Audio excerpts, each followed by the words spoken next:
Okay guys, so this is day one, and the course name is actually Cloud Management outside there. We put that, but what we're covering inside is AWS Certified Solutions Architect Associate exam and Azure exam as well. But Azure has also three of its own exams. AWS has five of its own exams, actually more. But I'm just trying to add both the most important in the market, most sought after skills in the market. So that's where AWS Certified Solutions Architect Associate and then Azure. Also, I wanted to talk about other cloud solutions, which we will excuse me, we will do it by the end of the course. We're going to try to know who are other competitors, and there are many. And what are they offering but we will just follow the leader, which is AWS is the leader in the cloud market. But we need to understand the whole thing. What is cloud? Why are we saying that? What's the big deal about that? Why the cloud administrator is the highest paid still in the market? Well, third highest or second highest paid now. In 2016 it was the highest paid cloud architect or the expert. We still start with the introduction, and that's where I pause. Okay, resuming now. So what we talked about till now, I just resumed the recording here. So we were talking about the job prospects or highest paid excuse me, administrator in the market. 2016 highest paid job was AWS Certified Solutions Architect, and now it's on the third, but still one of the top jobs here. So then we went for all 5 certifications. There are 5 certifications. We're going to be talking about each certification in detail, but my recommendation would be excuse me, that go for the first step. Don't jump, right? Because it's not that easy. This course is not easy. We have to know the fundamentals first of AWS. How does it work? How does it offer their services, and how much high availability and security they're offering? Why company CEOs are convinced without questioning a lot about their infrastructure. So let's go ahead. And then I was talking about this job prospects here and most valuable IT certifications. In terms of certification, it's still one of the top certifications. But you can see first, second, and fourth are all security certifications, right? And we know how much security certifications are now required because of what's going on around the planet.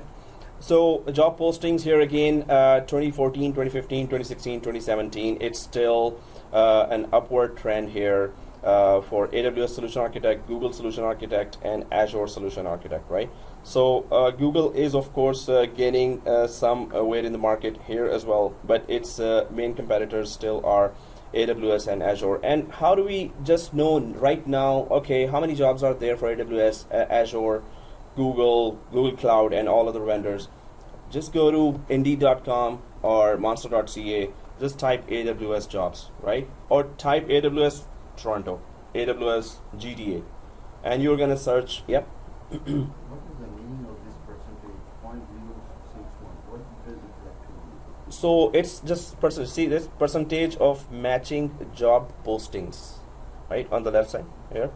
So matching job posting, who are putting a lot of jobs, and what is the requirements in the job, right? So Google matching job posting for Google, for AWS job postings having this wordings there or these skills required are mentioned, that 0.06%, 61% or the more share in the job announcements for requirement of AWS related skills, right? So that's where it says in the. So AWS requirements are there. Some students who are doing VMware courses here are saying also, of course, their companies have some of their infrastructure in the cloud already. So mostly we'll be talking about hybrid clouds. Anyone has any idea about hybrid infrastructure or hybrid cloud? So on-premises, data center, plus something on the cloud. So some servers, some enterprise applications on the cloud, and some servers and enterprise applications on premises in your local data center, right? That becomes even tougher. It would be much easier if either it is just on premises or it is totally on cloud. So small companies, they just go straight to cloud, right? They don't have to buy servers, maybe $5,000 server, $2,000 server, or with 1 terabyte RAM and all this expenses, maybe $20,000 servers even you go for. Are there any $20,000 servers? Anyone knows? Servers range to that much? Yeah, exactly. So the main thing is the more you put in the hardware components, the main thing is that now companies don't have to think about creating a data center. That's a good thing and a bad thing for the job market. But no, with the clouds, the nature of job has changed, but there are jobs. The number of the job is going down because of that. Well, that's a harsh reality. Yes, the companies still need IT people to even correspond with the cloud. But if they needed 10 for that, now they need 5. Okay, you're saying 2, but it's not that disappointing because you still have a lot of. The main thing is the more skills you cover, the more job prospects are there, right?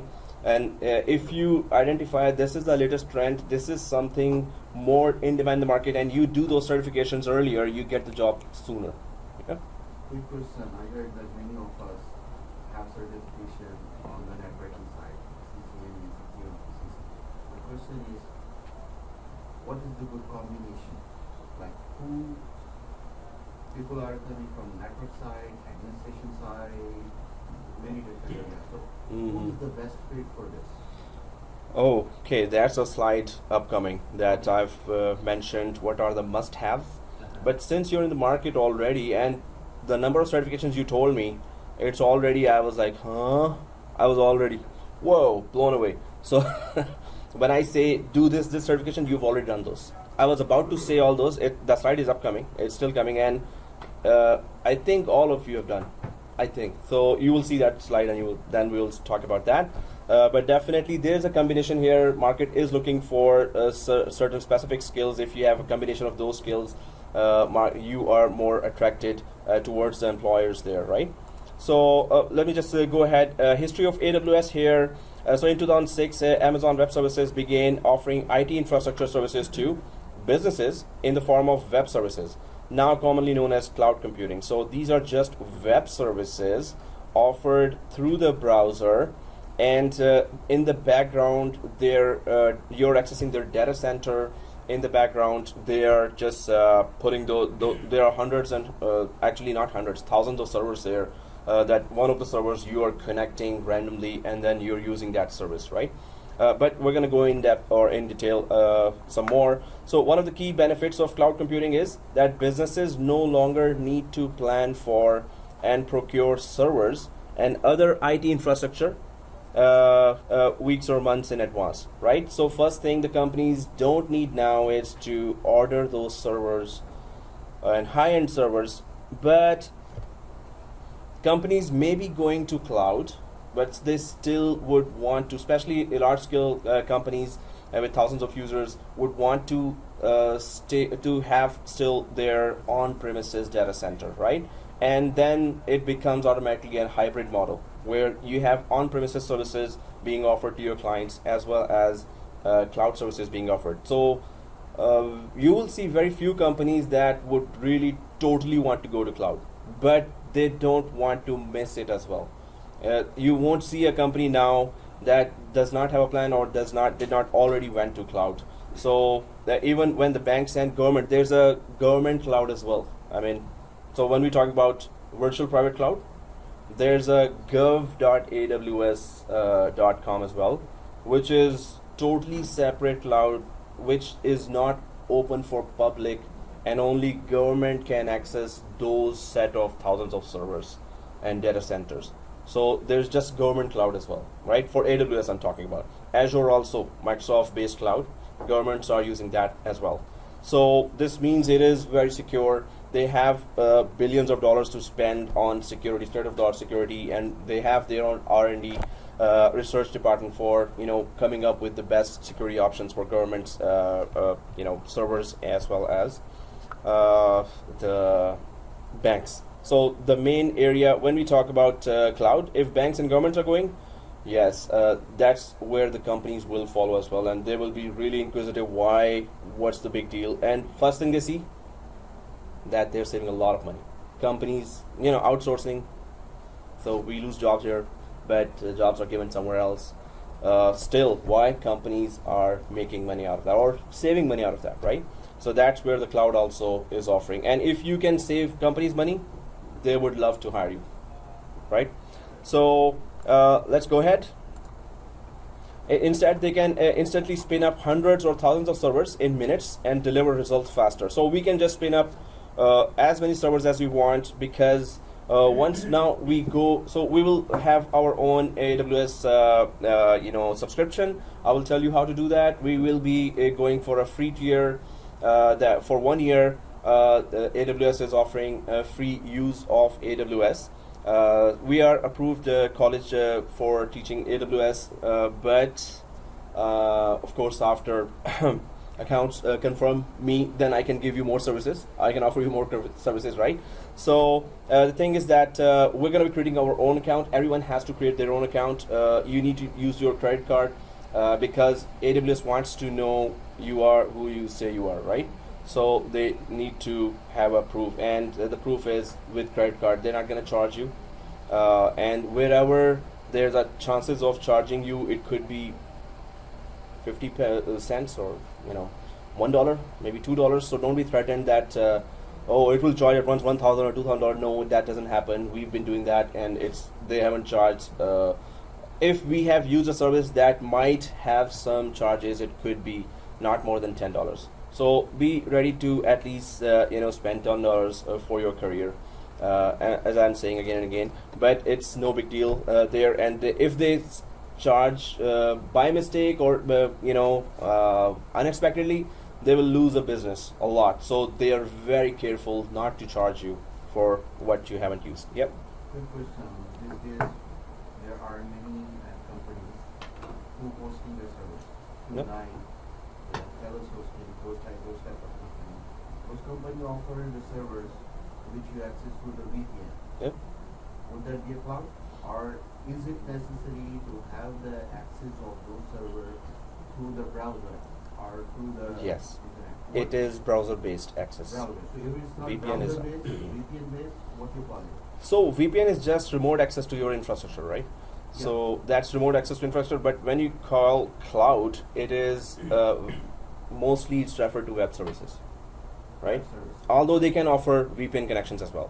Those same companies can offer, hey, you thousands of people just connect to through VPN. But arranging that kind of setup through VPN is much more costly and more unsecure than offering a front-end server, web services, a browser, and then letting their services be used through that. That is more secure. Browser security is much better, and end users are non-technical people. Majority of them are non-technical people. They are bankers, they are hospital doctors. So the interface has to be very easy for them, right? VPN is for technical people mostly. If it goes into a problem, if you have some VPN issue, some software issue, certificate issue, you're stuck. So people will say, hey, that already doesn't work, or it gives me downtime, I cannot even connect. Web services, you can connect instantly, even from KFC, from McDonald's, from wherever around the planet you are at this time. One of the concepts which I have right now, that you have virtualization and you have cloud. In virtualization, you're doing the same thing, like you're building the server, for example. Yep. Right? But you're building a more old style or more manual intervention is required over here than automation. If I would say there is more automation is required in cloud, would that be correct or wrong? Yep. First of all, you're saying that there's a virtualization and there's a cloud, right? So cloud uses virtualization as well as on premises, our own servers, we use virtualization. So the difference should be either it's on-premises virtualization and then there's cloud. Cloud already uses virtualization. They can offer physical servers as well. Hey, connect directly to our physical servers. Otherwise, they are virtual machines that they let us connect. So on-premises virtualization or cloud. And your question is that automation should be there in the cloud. What makes the difference here is you can do automation with vRealize on a local VMware environment. Suppose that's the example I'm giving. So you can make automation just for on-premises virtualized environment as well, virtualized environment, as well as in the cloud. So automation is something that as a feature or benefit you're offering to on-premises network as well as cloud network, right? So yes, both are using virtualization.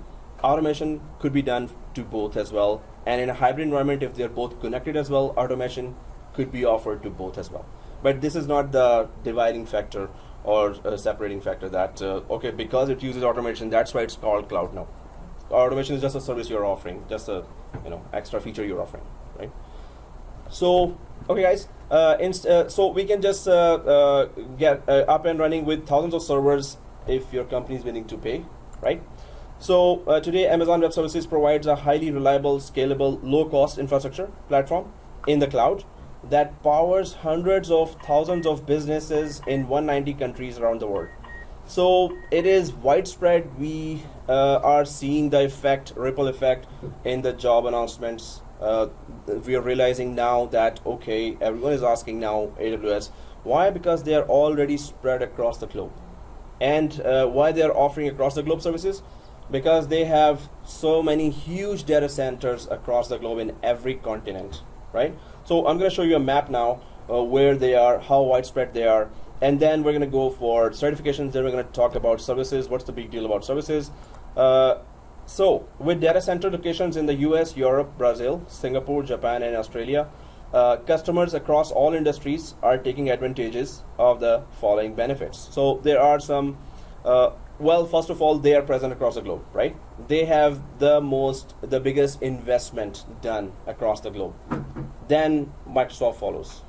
And market share wise, so well, this is just one example. Then there's another map here that you can see all the famous cities here that have big data centers of AWS. There are 16 regions worldwide in 2016, growing plus 2 regions in 2017 as well. So regions are physical locations, and you're going to see some more terminology coming now for what is a region. So region is where they have a presence, and then how many number of data centers they have in that region. So we're going to see the whole model here slowly, but today is just introduction. We're going to go in depth in second, third classes as well, and throughout the course, of course. So AWS global infrastructure. So AWS Cloud operates 42 availability zones within 16 geographic regions around the world, with announced plans for 8 more availability zones and 3 more regions. And availability zone can host more than 300,000 servers and can be built on 2 to 8 different data centers. And you can see 42 availability zones, and each can have up to 300,000 servers. So that's a lot of servers to host huge amount of applications, right? So it's customer applications could be hosted there, as well as their own offered applications and services can be hosted there, which are already there. So you have huge platform here that is offering near you, anywhere near you, that those services. So that's why you have high availability and fast access wherever you are across the planet, right? So these are just some of the numbers. And if you go ahead, so why should we learn AWS? There are many cloud players in the market. You may have, whenever you Google Rackspace ad do come, they're using nicely AdWords. But anyway, there are many of those cloud. DigitalOcean we use in George Brown as well. They're offering virtual machine $5 per month. Wow, that's amazing. But it's 512K, MB memory, and this is the lowest machine, right? But it's a working machine that, when $5 per month, you can just install MS Office, or you can use it for a very small purpose. So we use it on for Linux there, Ubuntu there, just $5 per month. So it comes down to this much costs there. But DigitalOcean, Wouldn't have the OS or the we can with OS. with OS. Yeah, but it's the RAM is 512 megabyte only. So it's the hardware. As soon as you start spinning the hardware, start using their hardware, they'll start charging you, right? So Microsoft Azure, Google Cloud Platform, they're really getting good. IBM Cloud. So yeah, when the two guys who were saying IBM. So did you use IBM Cloud as well, or any idea? Okay. So, but they are really putting up some effort. You know, we were hearing Azure and what else? Who else? Yeah, Red Hat. They are building their own platform and clouds. They are increasing their data center investments. Then we heard recently that they're asking AWS to host some of their applications. So the Red Hat, they contacted AWS, hey, okay, can we offer our services on your cloud as well? Although we have our own cloud as well, but offering cloud or to create a lot of data centers takes huge investments, right? Maintenance, investments. So AWS already has that infrastructure. So even Microsoft, in some cases, have 1 month back, their some of the services they moved to AWS cloud. So Microsoft offered, although it's a competitor, but in some regions its presence is not there. So he said, okay, well, already you're there, AWS, you have so many data centers, why don't we just offer our services on your cloud? So it is that widespread. That's why AWS is still the leader, because it is having all that presence in all the corners. So, yeah. IBM, I think the DB2 cloud, Mm-hmm. companies that have credit cards, they're using Oh, okay. A card reader, okay. So IBM Cloud is offering that. DB2. Okay, nice. So, and in the background, we don't know which cloud actually it is using, right? Maybe it is just putting their services on top of AWS. Maybe it has its own data centers, a lot of data centers, right? So Rackspace and others, they may be just selling AWS cloud space and services to you. Dropbox, anyone uses Dropbox? Anyone knows what's a Dropbox? Everyone uses Dropbox, right? It started it and it's totally on the cloud, on AWS cloud. And it's just like guys like us.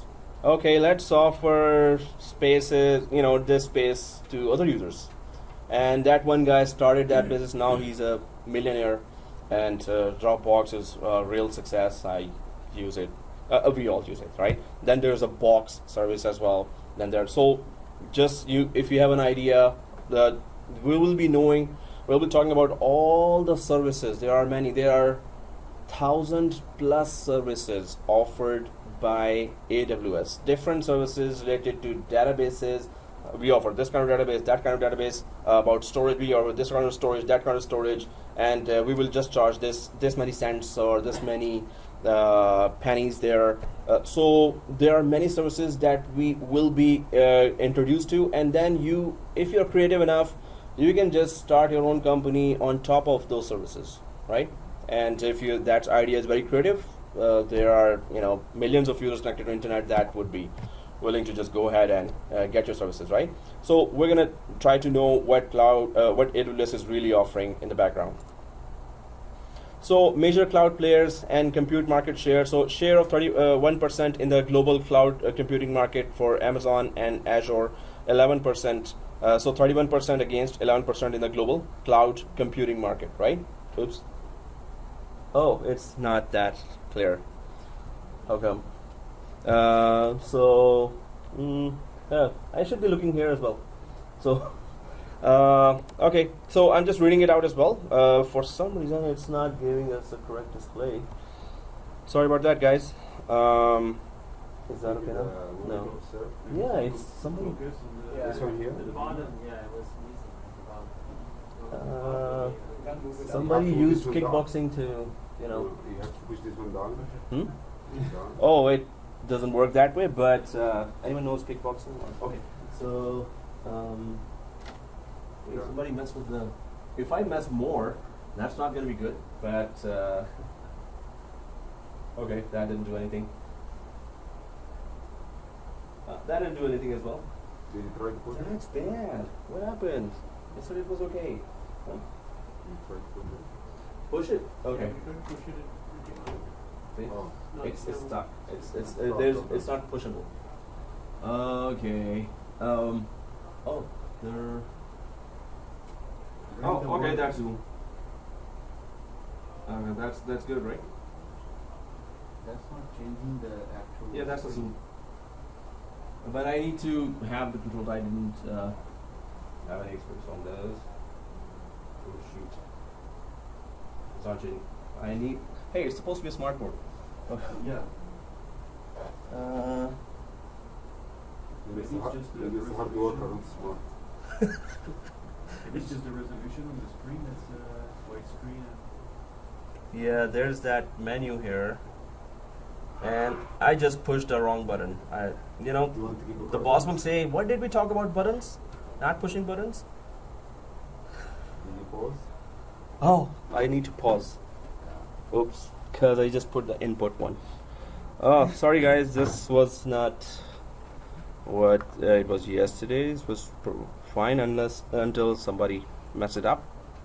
Now, so now we're okay, right? Okay. Yeah. And now I'm just in front of it. Yeah. So it's just okay. It's small class. We're good, right?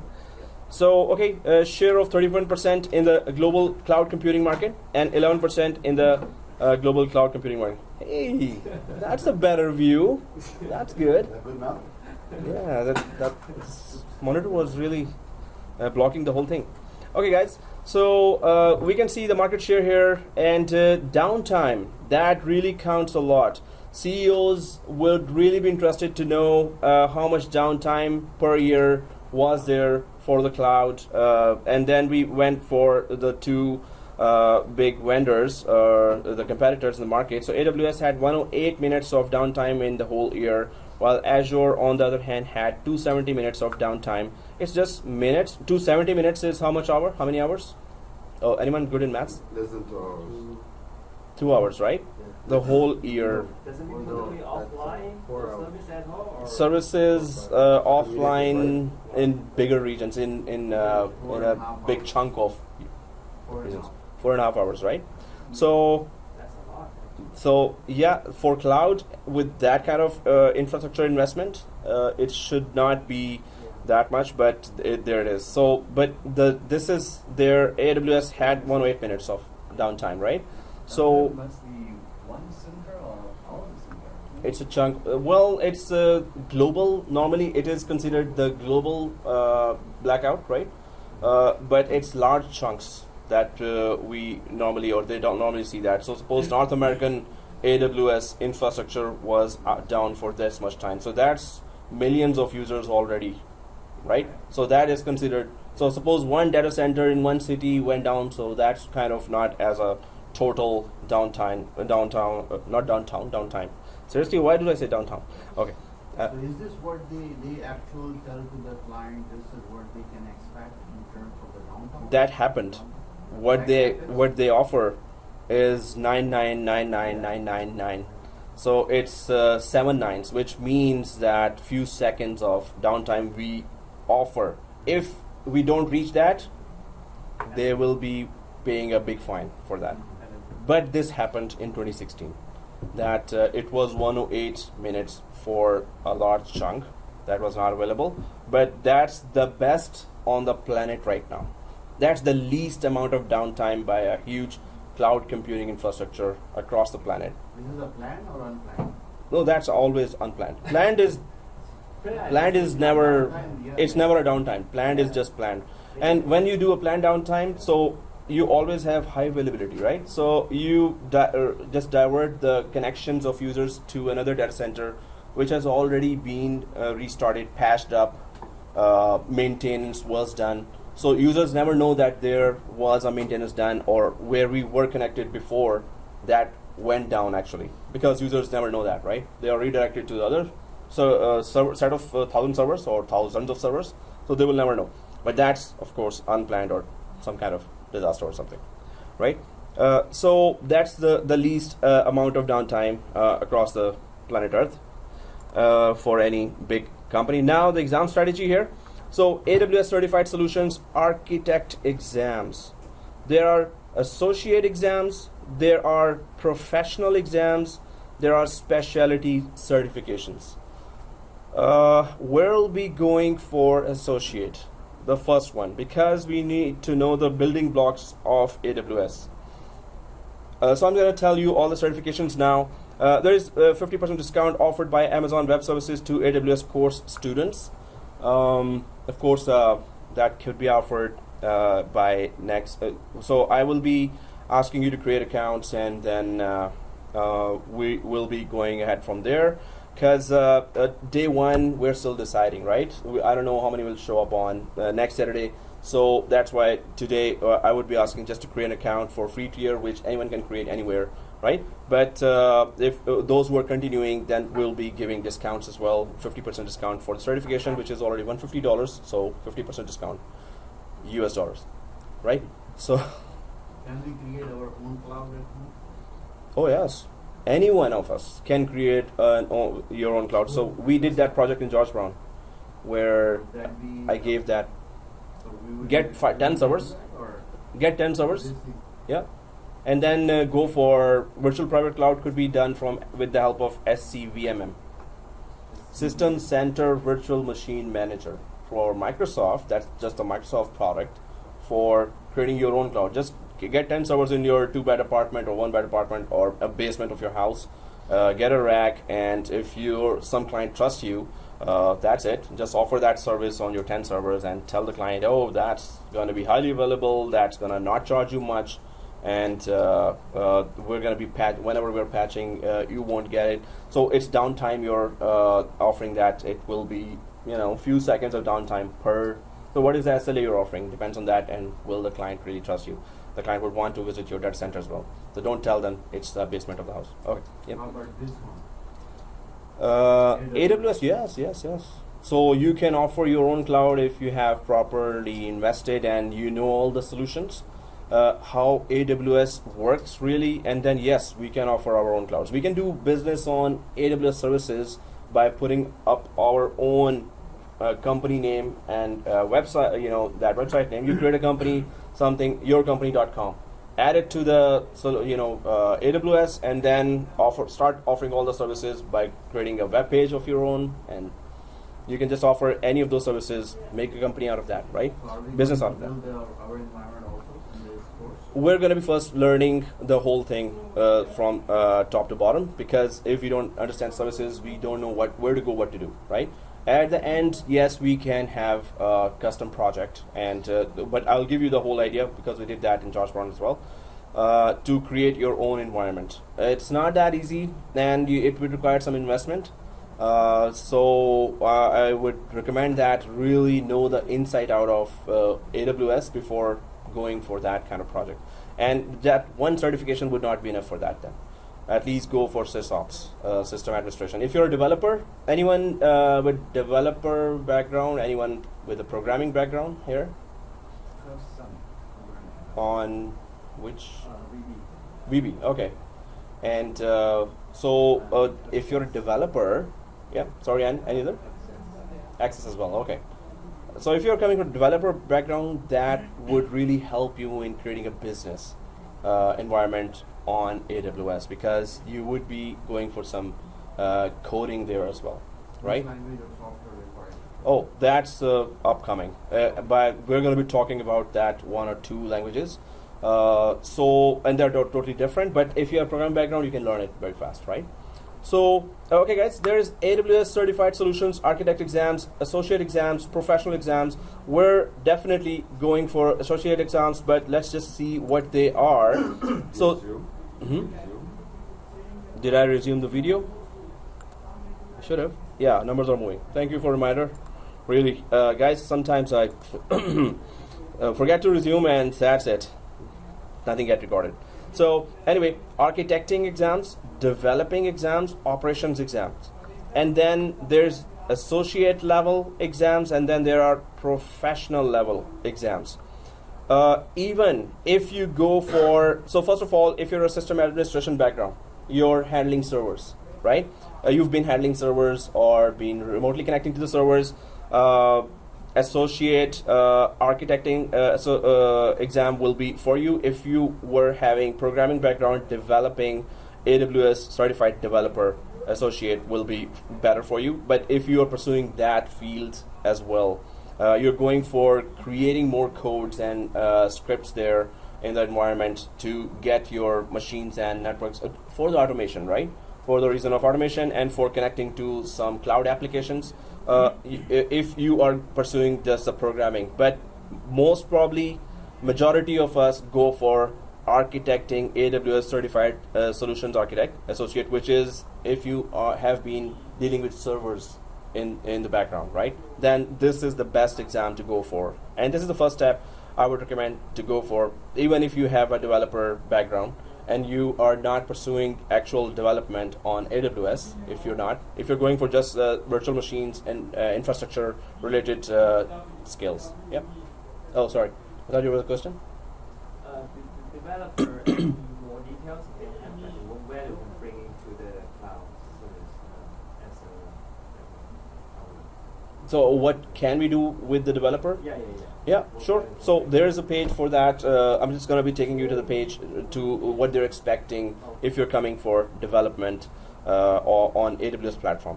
But that's a good career as well. But most probably the administrators normally go for, and desktop support and administrators normally go for AWS certified solutions architect, not developer.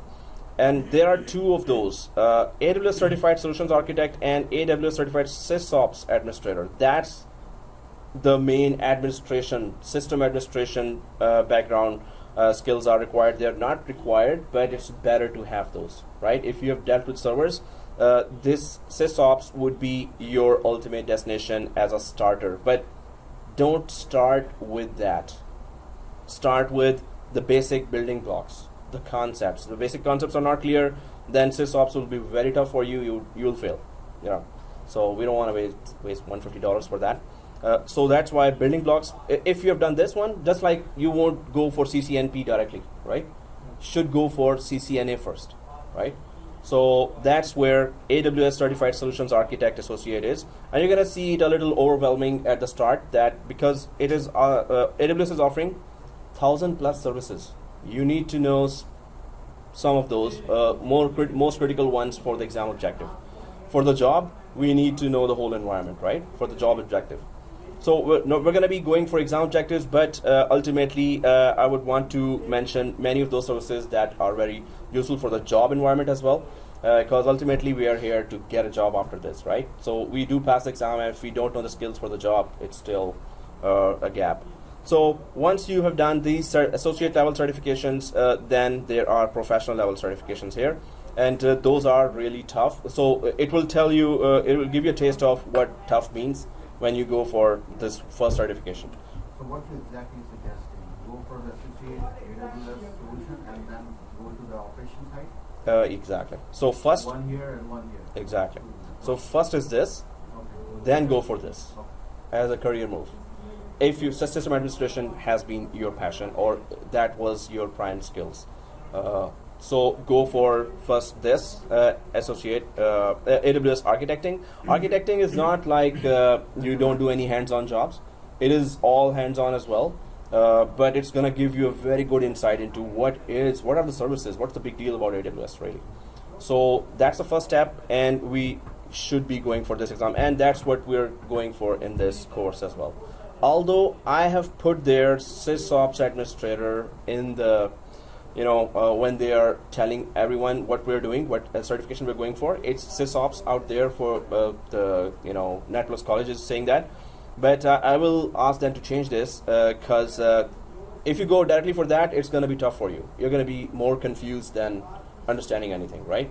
So again, the example is if you go directly to CCNP, without going for CCNA, it's going to be confusing. Is this more like planning or Architecting? check and those type of things? No, sysops is the day-to-day tasks, day-to-day troubleshooting, day-to-day tickets that you're resolving. Okay. So you really need to have good insight. Okay. Yeah, customers are stuck or administrators or companies are stuck, and you have to take them out. Before that, you need to understand inside out of the AWS yourself, right? So definitely, yeah, SysOps would be the second one. Go for AWS certified solutions, and that's what we are going for. And it's the same exam in Azure. We're going to be going for as well. I'm going to give you the details for that as well. But we cannot possibly cover 2 full-fledged exams, so we're going to be doing some most critical labs for Azure as well by the end of the course. Right. You would be able to do both exam by the end of this course. AWS will be the main focus here. Yeah. Then there will be a comparison for what we did in AWS. What's that in Azure? So interface will be different. Concepts will be exactly the same, and you will be surprised how same are the concepts. It's just that interface and buttons you have to get used to. Now, oh, this is here. This is the same feature storage here. And even the number of products in storage and the number of products in storage by AWS and by Azure. Who copied who, we don't know yet. But but we pretty much have an idea who copied who. Well, So how about this exam, the operation side? this one? After finishing this course, we will be able to take this or understand the After taking this course, this is the first exam you will be able to take. This one. We're targeting this exam, AWS Certified Solutions Architect, Associate level. So we're targeting this one, and this one will be tough. If you've been giving a lot of certifications, still this is gonna be tough. But don't go for this one, SysOps. If somebody tells, yeah. In 2 years, yeah. And AWS is changing so much. So at the start of the class, I'm going to be introducing a lot of services. By the end of the course, maybe there are much more new services added by AWS, and then but they will not reflect in the exam. If they do, I will tell you right away. We have those exam sample questions as well as there are globally students are passing wherever, so we get that information as well through AWS and some other sources as well. So it's not going to reflect in the exam. If it does, we're going to prepare for those services as well. But I plan it to be job oriented more, which will cover automatically the exam objectives as well. You say Right. you don't go for the second one. What is the reason? Develop it. No, the operation side. This one. Yeah. So don't go first to this one, just like the Yeah. CCNP and CCNA example, right? So don't go for CCNP directly. Go for CCNA first, and then go for. That's the only thing. Otherwise, yes, there is no sequence here. You can just give this directly, this exam as well.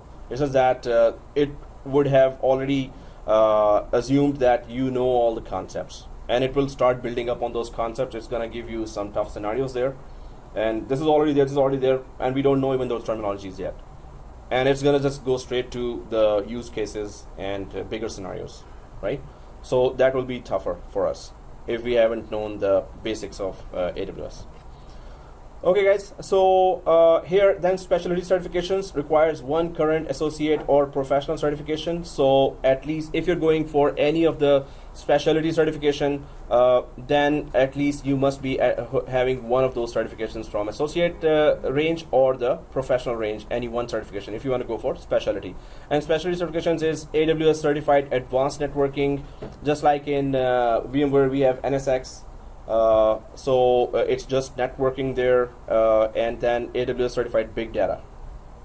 Big data is also, there are many jobs for that, big data. So as the name says, we're going to be talking in detail about that as well, right? So what are the services there, and what is the recommended book? Well, I'm going to tell that, but before, again, we're going to go for architecting and AWS certified solutions architect associate, although I was planning to go for SysOps administrator because but then I changed this to AWS certified solutions architect. If we don't know the basics, I was expecting some of us may have already experience on AWS, but that's not the case in any class, right?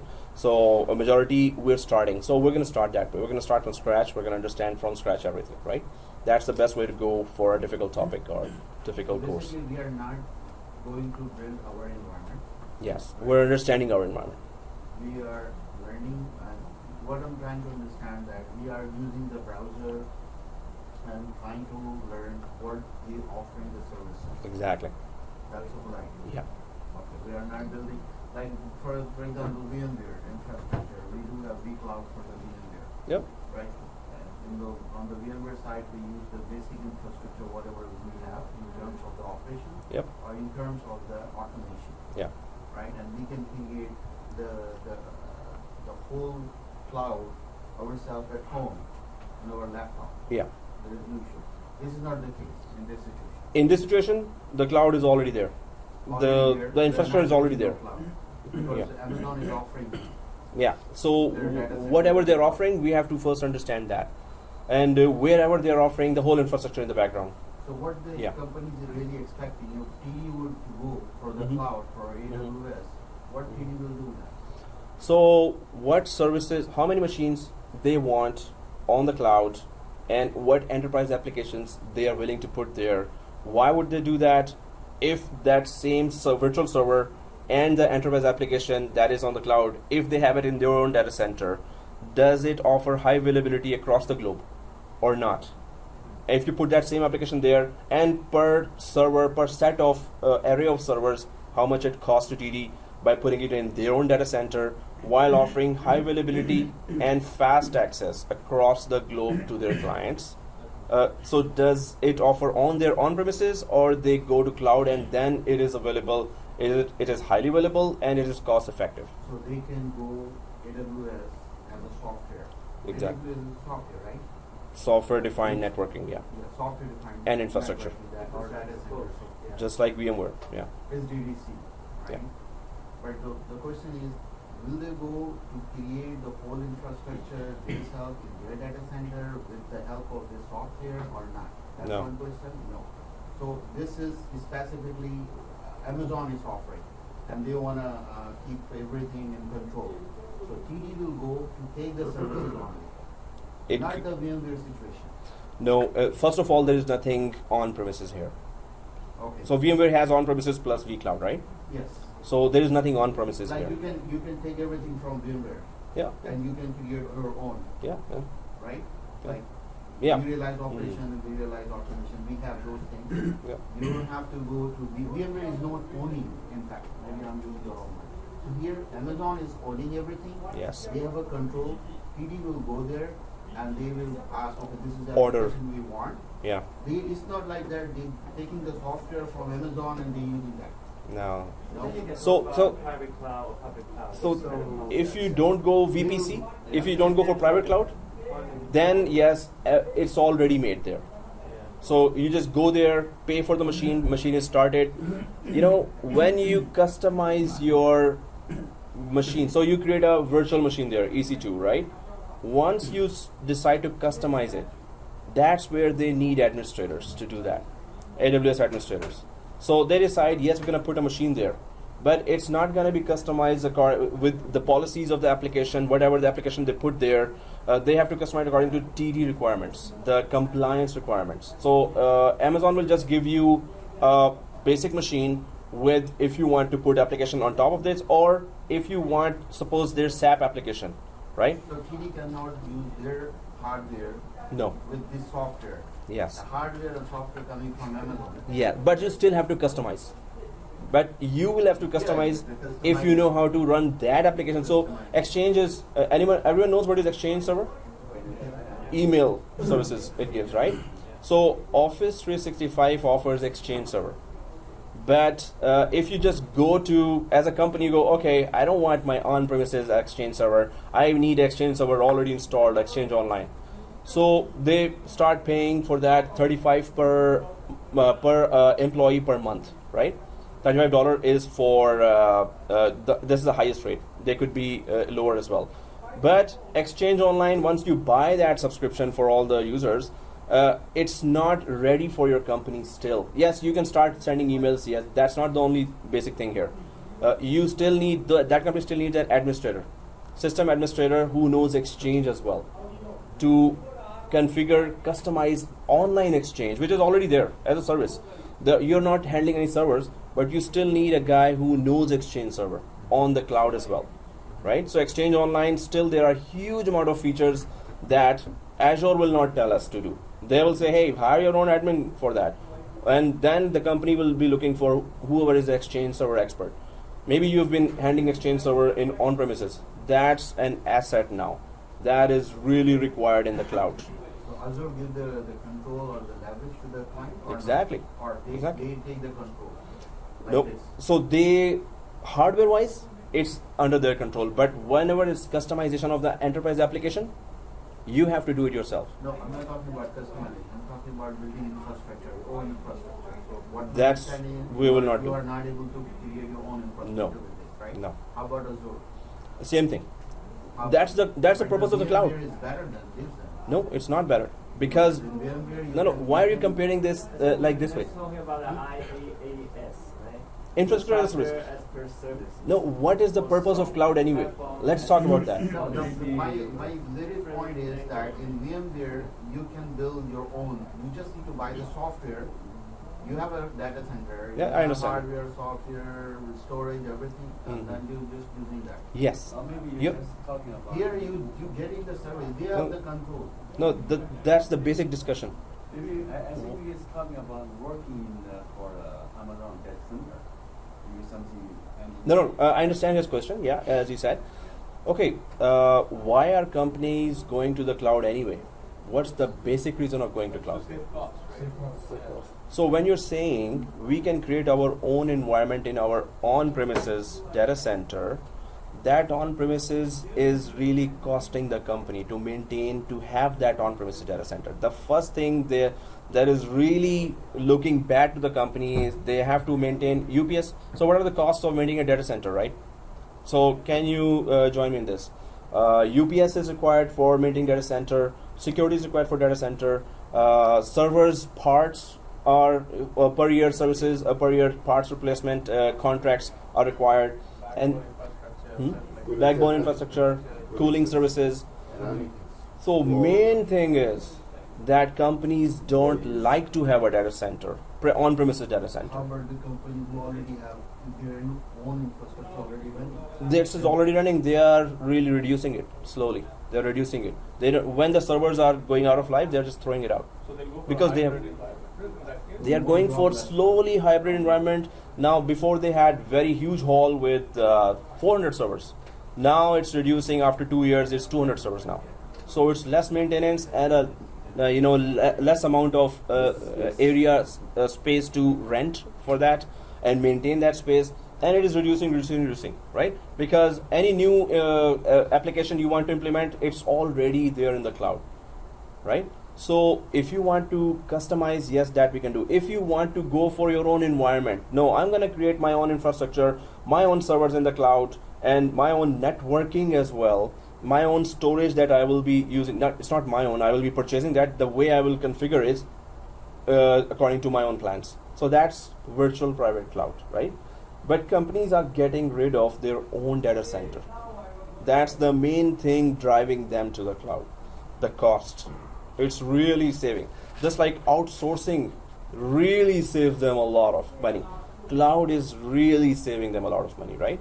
They hire administrators for the servers side as well, and they still have downtime. We were in Scotiabank and there were Exchange server. There were 86,000 users there, right? And Exchange server was going down.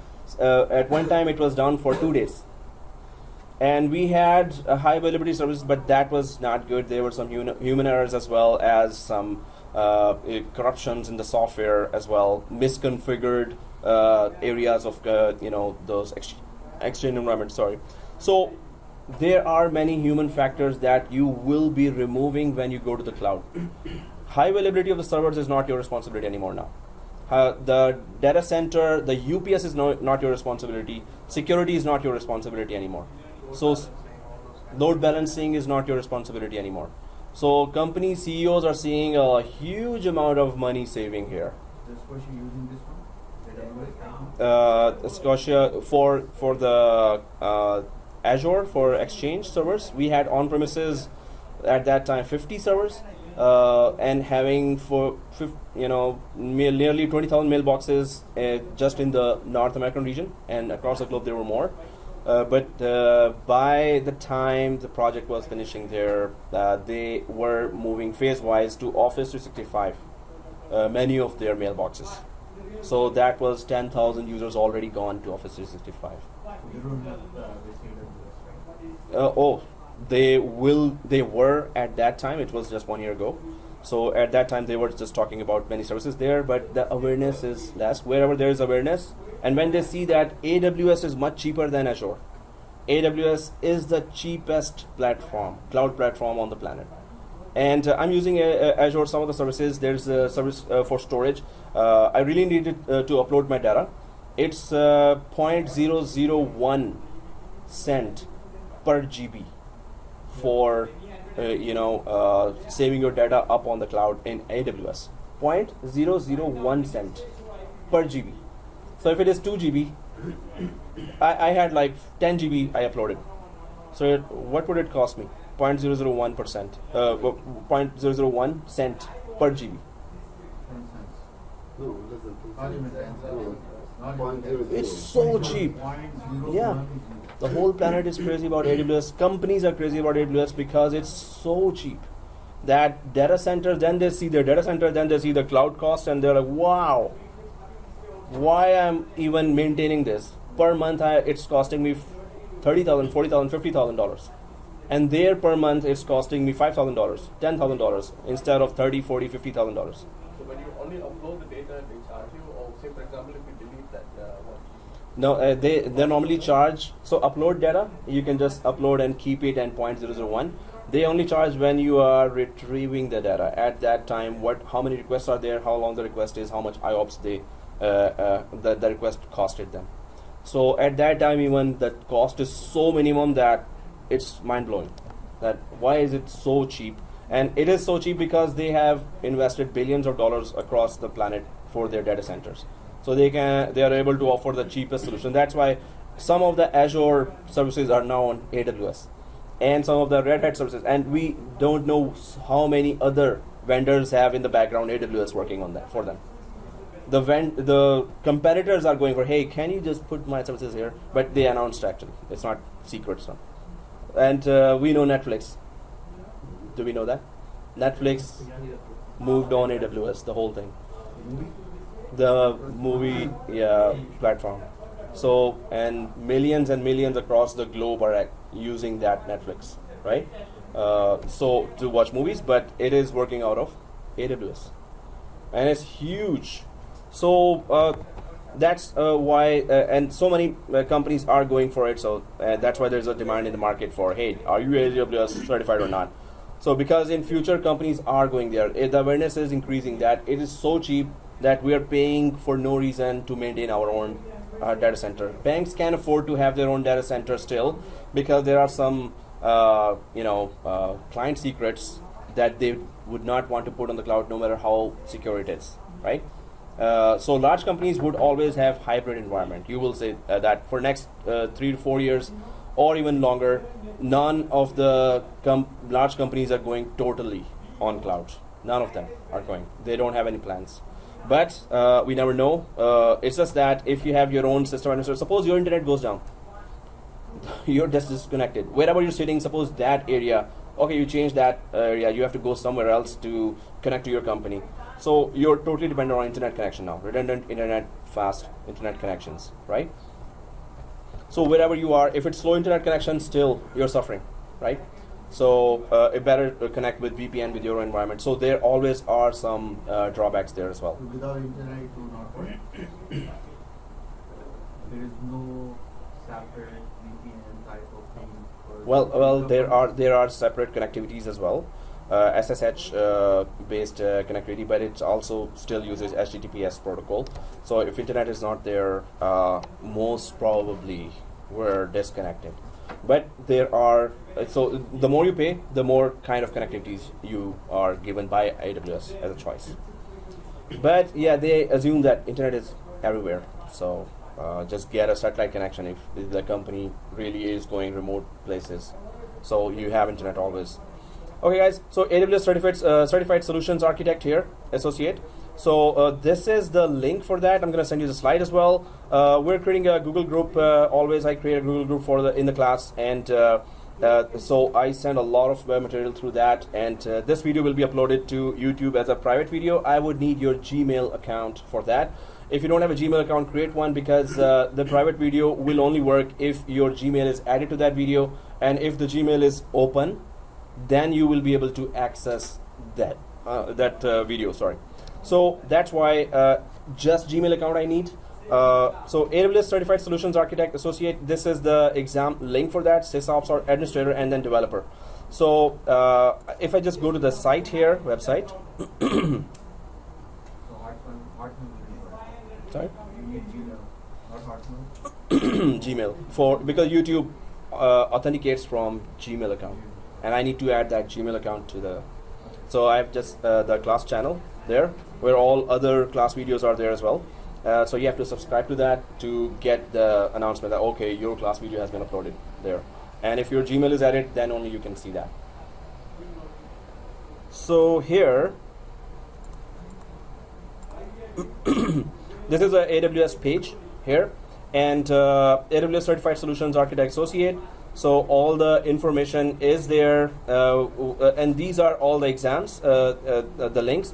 AWS Certified Solutions Architect Associate, that's what we are going for. Then there is that Solution Architect Professional, of course, we're not going for that. So SysOps Administrator Associate. So we're still planning for associate level, and that is tough. So that's not easy. The main thing is that it's not going to be tough later when you have done associate. The thing is that you will be familiar. Right now, we're not familiar with those basic infrastructure terminologies and everything else about that. How many questions normally come in there? How many questions? It's 85 questions. Yeah, and yeah, the bad news is there is no passing marks. They don't tell passing marks. So 65%. Again, the example is 65% could be one guy would fail at 65% and one guy would pass at 65%. So it will be how you answered the question, how many questions, what level of difficulty you've answered correctly, how many difficult questions you answered, and how many easy questions anyone can answer, but how many difficult questions you answered. So they change passing marks. That's tricky. So yeah, it's multiple choice, and the main thing is try to have a plan of getting 70% minimum, right? Go for 70%. That it should be correct. So good luck with that kind of work. And they really change question pools a lot. Although we're going to be tracking that, but well, tracking in terms of asking students what. Do you have any latest exam? Let me pause that now. That resume, and guys, did everyone bring their credit cards? If you didn't bring, it's okay. Just ask your classmate. I'm just kidding. Okay. So, but we really need to get the free tier, which is 1 year free. You can use AWS certain amount of services of AWS. We're going to use that free tier to do majority of our labs. Again, be ready for $10 maximum. If it came to that, it's going to be just $10 more, right? But free tier is free. So we will be doing a lot of things without spending, but be prepared to spend if you really want to learn this technology, because it's going to pay off. It's really going to, you're spending $10 and Per month, right? it could be, $10 per month. Suppose there's some feature I can show you, right? But maybe it costs, even in free tier it's not covered, but it's an exam objective. Suppose, how much are you willing to practice? So depends on how much are you willing to pay, but it's always very cheap. So you will see the options there. $10. I'm saying that if it goes to $15, I'll tell you don't have to give that. You don't have to pay to AWS for that. But if you really want to learn this $10 or $15, or maximum, I'll just stick to $10. Even that I will try to avoid. We will try our best, but we need to learn, right? So I'll tell you this is option. You don't have to go for that. Just see the demo here. But better you do it yourself to really gain that confidence how it is done. There are many steps there. and you will be really following those steps because I'll be putting that in the video. You can just repeat those steps as many times as you want at home as well. The main thing is that to be prepared for some kind of investment, right? Just $10. Anyway, so these are all the exams here. AWS Certified Solutions Architect Professional, AWS Certified Developer Associate, AWS Certified SysOps. So we're just going for AWS Certified Solutions Architect here. On the right side, you can see download exam guide, download sample questions, take a practice exam. These questions are actually sample questions. They are actually sample questions. So maybe you don't know what I'm saying, but anyway. So you mean we can see down to the exam? Let's pause that. Just gonna resume a little and go a little further just to explain the course content here, and then also some of the Azure course content, because we're touching both. These are the two biggest vendors, so we really have to go for both. Comparison of both. So I'm just gonna go for the slide here. Oops, sorry, finish that. What am I doing? Yeah, okay. And the next one is let me just minimize that. Okay. Oh, again, it's half screen, but it's okay. So here, these are the links. You can go there, but we're going to be discussing the whole course outline, then the services that we will be actually doing a practical on. I believe in doing it and learning it, right? So there's a lot of theory, blah blah blah blah blah, but we're gonna be doing a hands-on. So it's normally hands-on. If it's not hands-on, this is we can't understand it properly, right? So if we really want to go hands-on, then be prepared. But we're gonna go really smooth, and we're not gonna be putting a lot of money. So if you really want to go that you're on the right track, is that one certification really the certification that we need, or there are more certifications in the market? So please do go to Indeed.com, Monster.ca, Glassdoor.ca, Dice.com. You must have known there are 15 or 16 recruiter sites which are giving daily jobs there. So on those sites in the search engine, Indeed.com, Monster.ca, Glassdoor.ca, there are many more. If you just put AWS or the certification name in that area and put GTA there, you will get a lot of jobs across the GTA in Mississauga, Scarborough, Toronto downtown.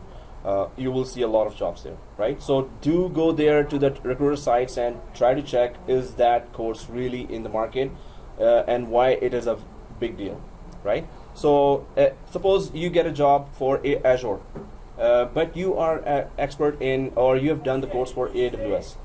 That's why I've put Azure there, just to just to show you that whatever concepts we learn in AWS, they are with different names in Azure. So we have to really identify those different. So first we will really learn AWS, then we're going to go for Azure and identify this service is called this here, and they both do the exact same thing. Their method of doing would be different, names would be different, terminology will be different. Concept exactly the same. So you have to identify at the end of the course. By the end of the course, we'll be doing Azure, and you really have to go through Azure as well, because these two, you can get a job for any one of those, right? So if you have done AWS, you will still know Azure. If you have, if you know Azure, AWS is already covered, right? But there's Google Cloud, there's Nutanix. There are many new players in the market now. Nutanix is also really expanding fast. You will start seeing Nutanix in data centers a lot. This is a real threatening competitor to VMware, right? So it's going to compete in the VMware market, but it's still not there yet. It's starting. Nutanix, right? So those who are now let's just go ahead a little, because I need to talk about certification, or we can take a break, or not. Okay, so this is the book, guys. If you want to start AWS, you need this book, right? So AWS Certified Solutions Architect Official Study Guide, and ISBN number is this. Date and place of publication October 2016. Well, there's no place here. So and authors are these. This is the only book for recommended by AWS for this course. So AWS Certified Solutions Architect Official Study Guide. And that's really going in detail and really achieving or going for all the exam objectives for this particular exam. This book is recommended. This is also available in PDF form? Yes, it is available in PDF. So we can go and Kindle. download. Yeah, Kindle, PDF, both. How much cost is it? I think it's $34, $35. With PDF or with the book? No, just PDF. PDF. Book maybe a little more, maybe 70, 75. But guys, let me just check those who are going for the course. I mean, by next Saturday, I would at least try and ask AWS if we have a discount on the book as well, right? So Or if we can get the PDF for that. yeah. Oh, let me just pause that. What do you mean? So okay. So because we're recording, so but we can talk about it in the break. Okay. Here, this is the book, and this is the only book for this. There are actually others, but this is the AWS book itself, official book. So try to get that, and it's AWS Certified Solutions Architect Official Study Guide, Edition 1. If you got the name, let's just go ahead. And yes, in the break, try to arrange the credit card, or just whoever's sitting beside you, just ask his. No, just kidding. So okay, because we need to create a free tier account, and we need to go inside and try to see what are we dealing with here. And it's a 1 year free tier, and so many students before also got it. They haven't been charged a penny till now. So don't worry about that. If they start charging, their business will go down. So they don't do that, right? So whatever, suppose you start using 5 or 10 virtual machines. Oh, let's start this, let's start that, let's start this. So if you click, and then press OK, yes, they will charge you. So be careful about what you click, right? But we're going to understand the free tier as well. What does that mean? How much storage we are getting? How much how many virtual machines we can start? What kind of database we can start? How long can we run it? How much input output per second IOPS of the storage we can use as a free tier? So we're gonna try to see what we can use in the free tier. Then we're going to do some custom projects where the first pilot project actually is that you have your website created for the company. You need to host that website on the AWS platform, and then you have to create some users there, and those users will have the domain name as your company website, right? That's what really happens in the production environment, that they host their company website there, and then the web link, and then they create some email options or messaging options inside the AWS as well. So we're going to try to do that project, but first we're going to learn what are all the components of AWS, right? So this is the book, and let's just go ahead. Class hours 10 a.m. to 1:45 p.m. although it's supposed to be 2, but I need to really run to don't worry about the time lost, 15 minutes or 10 minutes lost, because I'm just gonna add one more class in the end against this time. So 1:45 I have to run for Humber College, so it's just something that I really have to run. In half an hour the other class starts there. It's room 4, and total classes, well, it's supposed to be 10 normally, but since we've added Azure as well, and this is not the AWS way of doing things, that you're adding the competitor, but although we are authorized college for both Azure, and for Azure also you're gonna get free subscription for 1 year for using Azure. That's cool, because you're gonna get subscription to Microsoft Imagine. That gives you free keys for 1 year for all Microsoft software, right? Free keys for 1 year. So that's a lot you're getting for the course. Otherwise, outside it's really expensive. Either they give Azure or they give AWS, right? And that's also. So anyway, this is something that because the AWS gives us some benefits, so we just forward those. Course schedule 10 June today and till 26 August. But we will try to plan.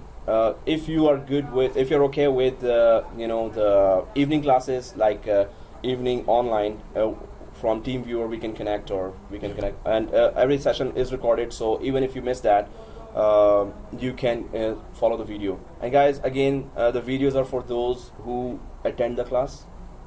And although if you are unable to, you need to give me a reason. Otherwise, you won't be able to access the video, right?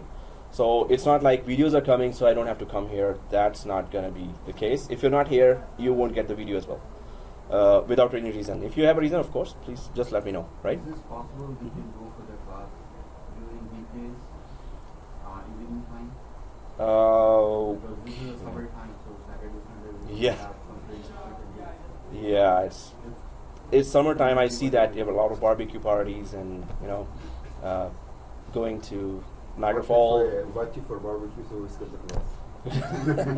Yeah, if I'm invited, then of course we can cancel the class. It's otherwise no, we don't cancel the class, right? So no, but videos there. But you have to tell me, of course, if there's a family invitation or something. Yeah, you have to really go. You're the only guy who's making the actual barbecue, so yeah, let me know in that case. But really, what you learn in the class, you cannot learn from the video. So if we could learn from videos, there are hundreds of videos of AWS, Azure, everything, you name it, videos are there. If we could learn from that, there wouldn't be no colleges and universities here, right? We can never learn from videos. If you attend the class, you will understand that video. If you don't attend the class, you will be struggling to understand the video, even. That's the case, right? So, okay guys, let's just go ahead. It's 12 o'clock. Let's take a 10-minute break and then come back because we need to create an account, AWS account. I hope you have credit cards. Those who have, let's be prepared to create an AWS account. Let's go inside and I'll show you all the areas of AWS. Then we're going to talk more about what services are there according to the exam objective and what services we're going to be doing lab on according to the job objective, right? And then we're going to go for Azure as well, the introduction course outline for that. Okay, let's take a 10-minute break and then come back and do some initial creation of account for AWS.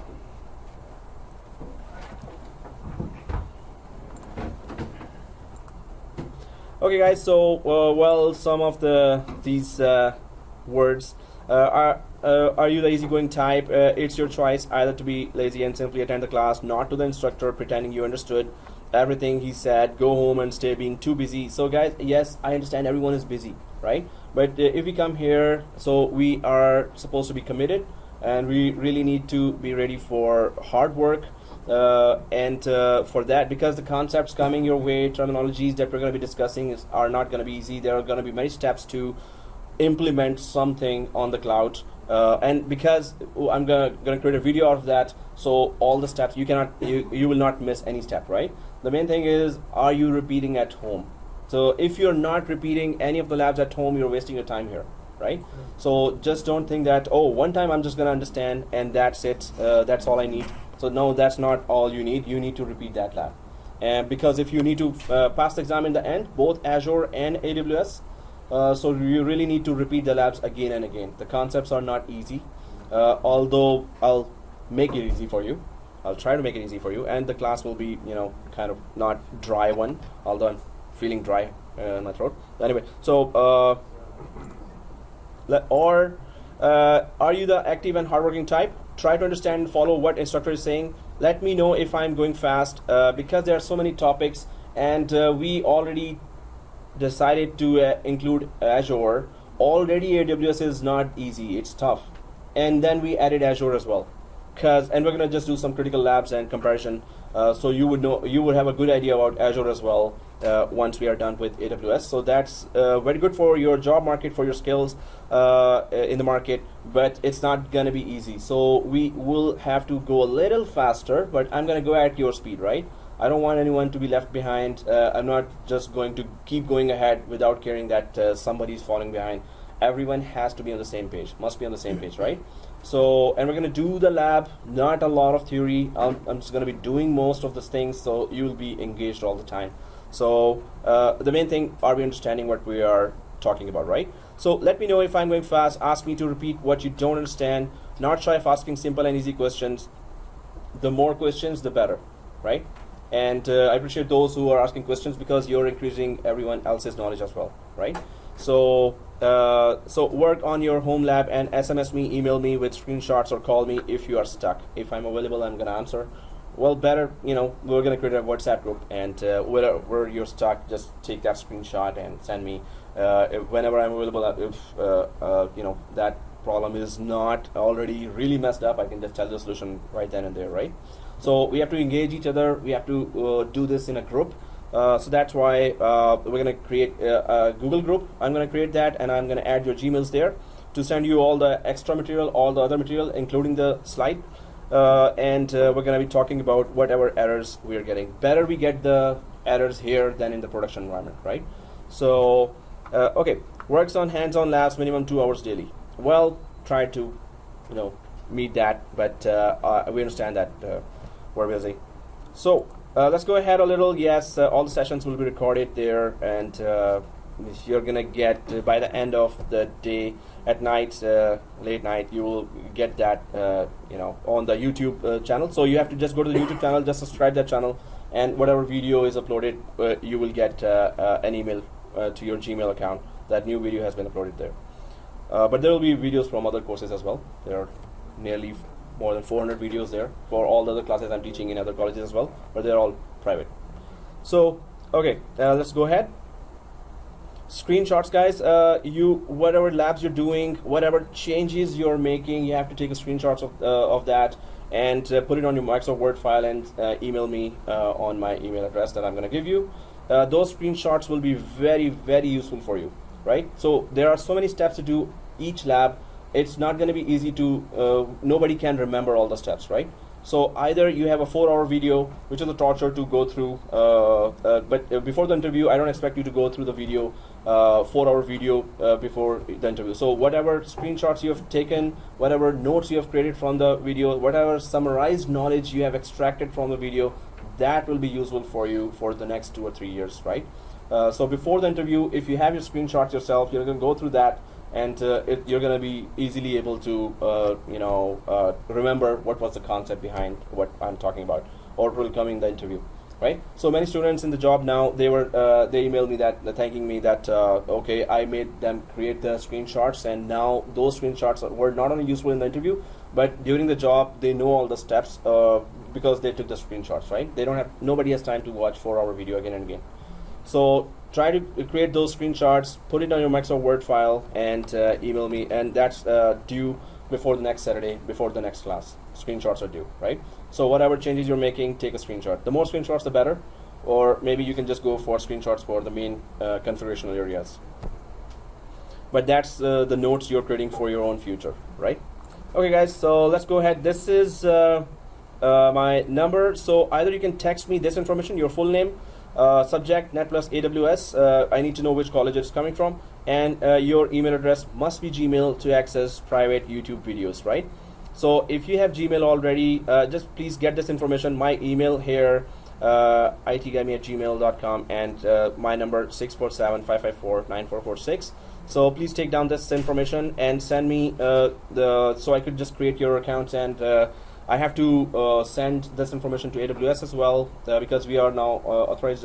We are authorized academy. So for Azure as well, I have to create your, or I will ask somebody to create your college emails. Without college email, you cannot get the services for AWS and for Azure as well. So you need a college email to get those services. But we're going to be normally talking or corresponding on Google Group. So you can just take a picture of that information, or you can just write it down.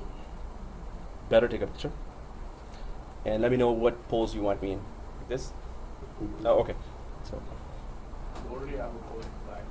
Oh, really? Oh, that pose. Really, serious. Okay, guys. So if you don't want to write this, just take a picture. That's more faster. So because we need to create your accounts, I need your full name, I need your and subject, please put Netplus AWS, and your Gmail address. Right now, if you're sending, if you don't have Gmail address, just let me know, because you won't be able to watch the video, so better you have a Gmail address, or create it at home if you don't have now and you don't have time for that or something. So give me your, but get this information so you could send me that information so I could create your college accounts. College emails are created after, I hope you understand what I'm saying, after accounts are clear us, right? So, so after college email you get all the services, right? AWS and Azure services. So I have to just contact the accounts, guys. Anyway, so if this is taken, I'll just change the page now, right? It's taken. Anyone writing still? Okay, so I'll go ahead, right? Okay, or not? Yes, right? Go ahead. Okay, cool. So, and let's just go ahead. We were talking about the certifications as well. There are so many certifications in the market, and we're trying to compete. What is the combination? Now, I'm coming from a system administration background, right? So I'm not coming from network background. So system administration, I've set up all VMware environments, Citrix environments, and also cloud environments. So, and in the contracts, whatever I can do remotely at home, from home. There are many contracts that you can do from home as well. Once once we have some good standing among recruiters.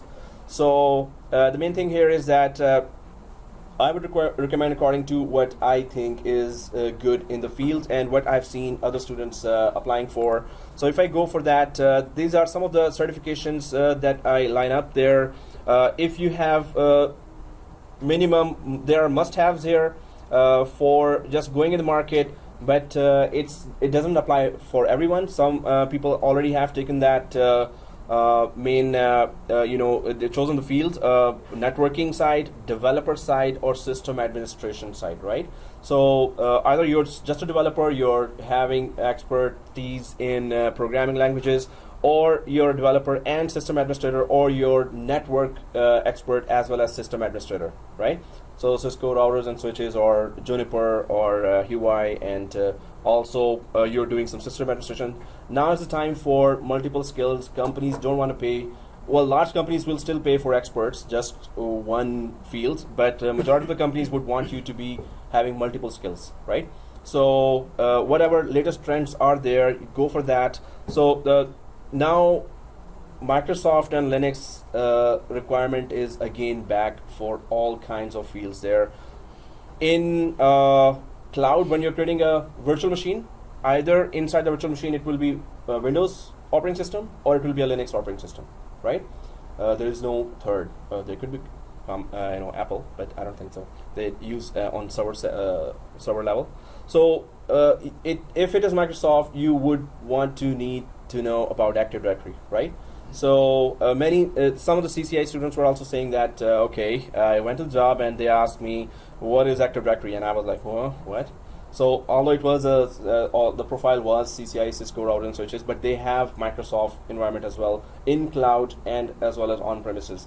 So combination of these certifications would really work for you. So must have is MCSA 7410 for 11 for 12. It also is talking about Windows operating system 2012 R2, but now Windows 2016 is there. So the courses we are doing here in Netplus. So 2012 is the main focus, but now we're going to be starting doing 2016 at the end of every 2012 course. So one certification for MS Exchange, Exchange Office 365. There are millions of users. This is the SaaS or software as a service. The software is already configured, available. Office 365 is a combination of 4 big enterprise applications. One is Exchange Online, second is SharePoint Online, third is Skype for Business Online, and fourth is Azure. So these all 4 enterprise applications have their own courses and certification path, but they are all in one available in Office 365. If you want to start a company, that's all you need. An email, a messaging solution, so you can email for the company, and then sharing your documents on SharePoint. It's just not intranet, it's very advanced application. And then for meetings and conferences, Skype for Business. And then if you don't have a data center at home in your company, and you just want to create 10 or 15 servers, so Azure is there. So if you want to start a company, Office 365 gives you all the critical enterprise grade applications that are required to start a company, to run a company, right? Exchange Online, SharePoint Online, and Skype for Business, and Azure. So Azure is there in Office 365 as well. And there are lots of demands for, lots of jobs openings for Office 365 experts. So when we say data centers are shrinking, we will be jobless, no way. If you are application experts, those applications on the cloud needs to be customized. You must be an Exchange expert to customize Exchange application. I've been giving here, I give here Office 365 courses as well, and it's tough. It's not easy. Exchange is a separate course that we have to cover in Office 365 course.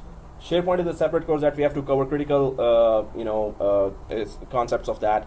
And then Sky for Business is a separate course, but that we have to cover in Office 365. So it's a very important certification, Office 365 especially. Don't go for Exchange on premises if you are going for Office 365.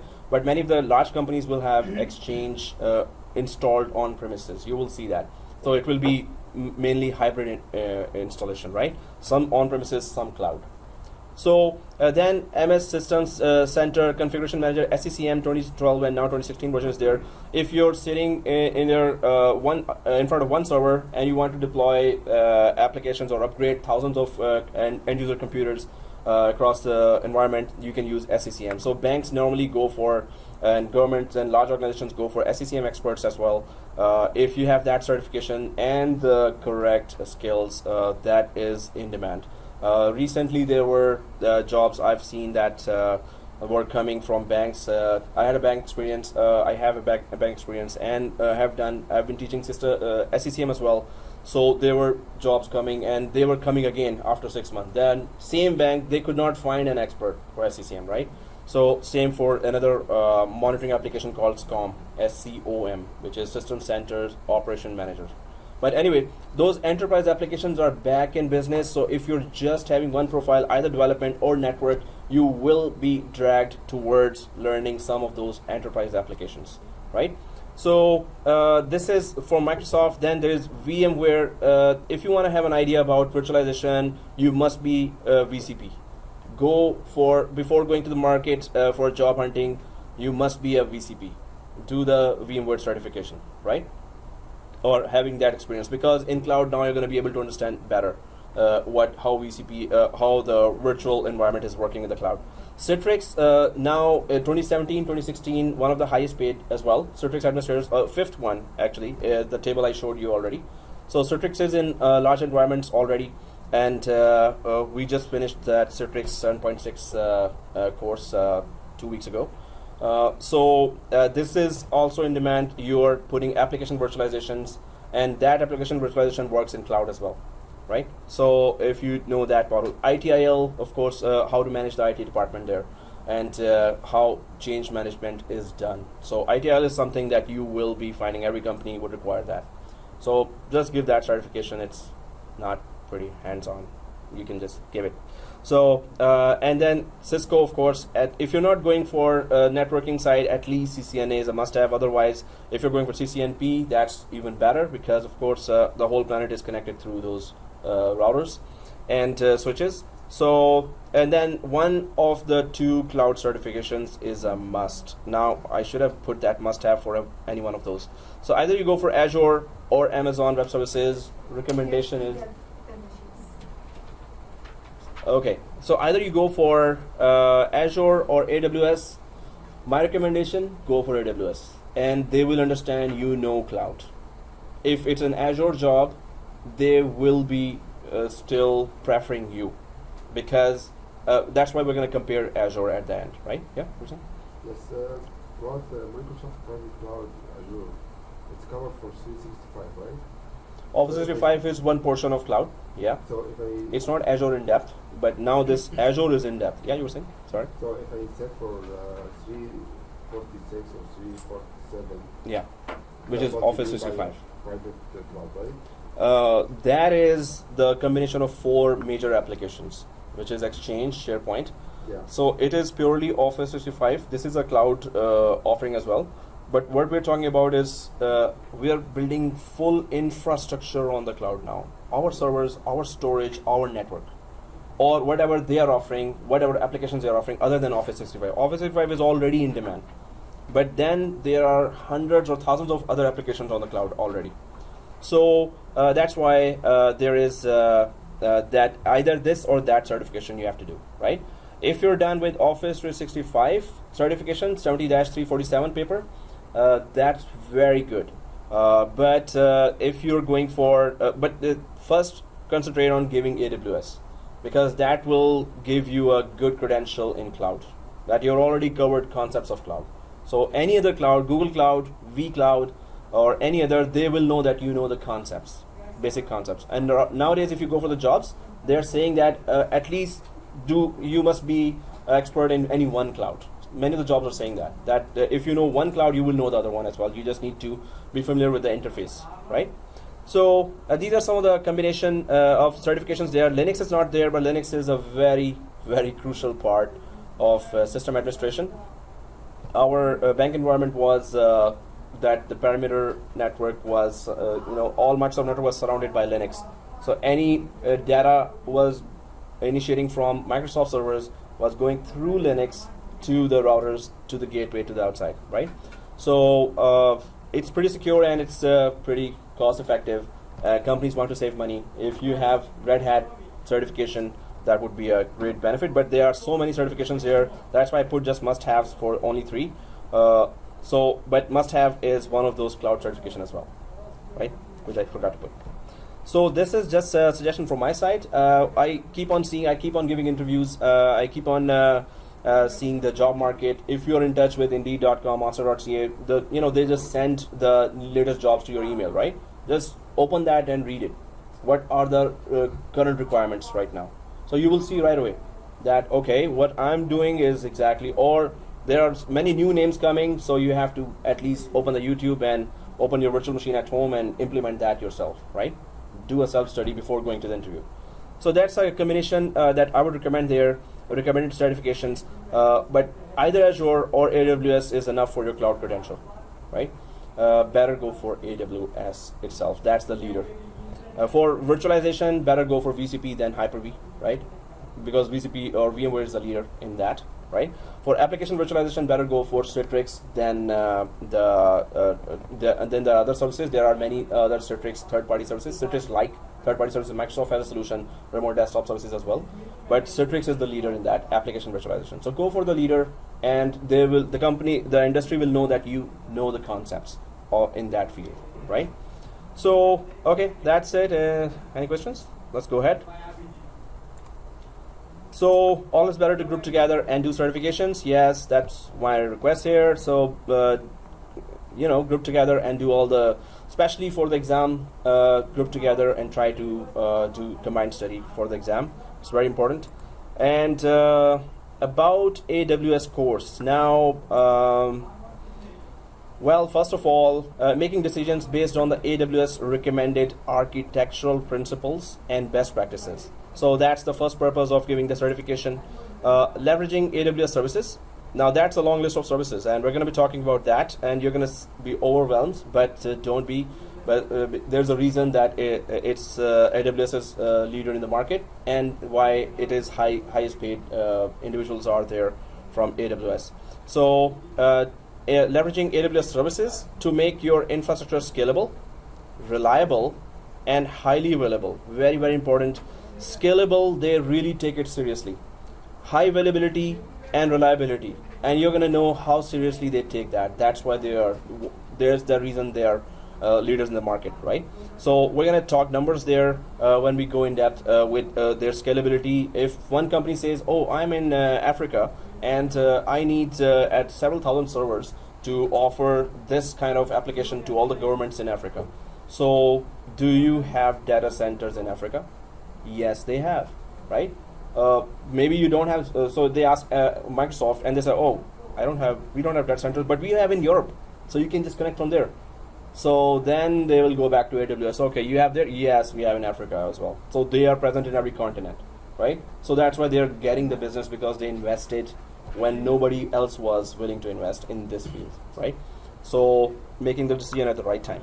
And we're going to talk numbers here. The SLA is mind-blowing, right? So they are highly available at very less cost, which nobody can compare right now. That their servers are so much highly available, and application services are.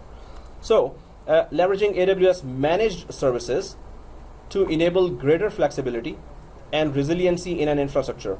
So it's all about downtime. It's all about SLA. If customers and clients are connected 24/7, 365, you're good. Your business is only going to increase, right? if they are having downtime, they're gonna change you to some other one, right?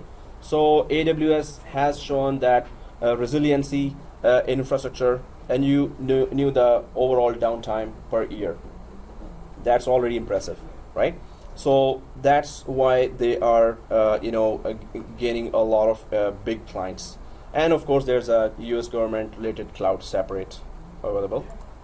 So making an AWS based infrastructure more efficient in order to increase performance and reduce costs. Cost, performance, the main thing, a sharp administrator will always have your the company network really fast, secure, and in least amount of cost. If the administrator says, oh, buy this server, buy that server, buy this server, the other administrator say, no, you can reach the same high availability, security, and cost effectiveness by not buying these servers, but putting some technology on top of that, that's gonna serve the same purpose. They're gonna hire that administrator and fire the first one that, okay, you're making us cost those, although the plan for both are the same, but you are saving your company's money, you're good.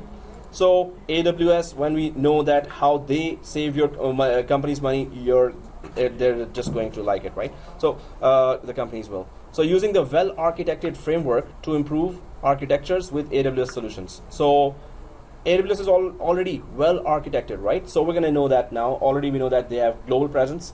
So how well-architected they are. So we're going to become architects, associate architects, to know that, right?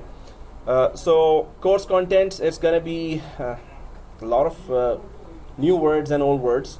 But when we go down to the details, you're going to know that. But core AWS knowledge, that's what they're asking for. Designing your environment, we're going to do that. And we need to create accounts now.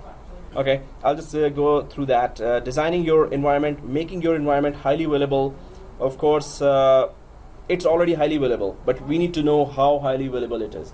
And how much will it cost to be really highly available. There are certain SLAs or service level agreements there. So forklifting an existing application onto AWS. So you have a company enterprise application on your on-premises. So suppose there's an Exchange server, there's a SQL server there.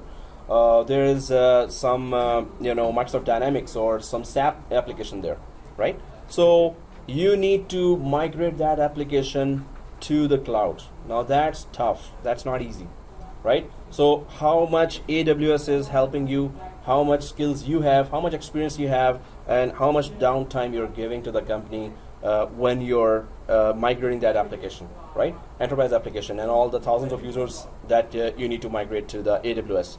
So we're going to do some smaller projects, like we're going to create our local machine here, and it will install Active Directory. We're going to create 390 users there, and then we're going to try to migrate those users to AWS. AWS also has the Active Directory as a service, or application as a service.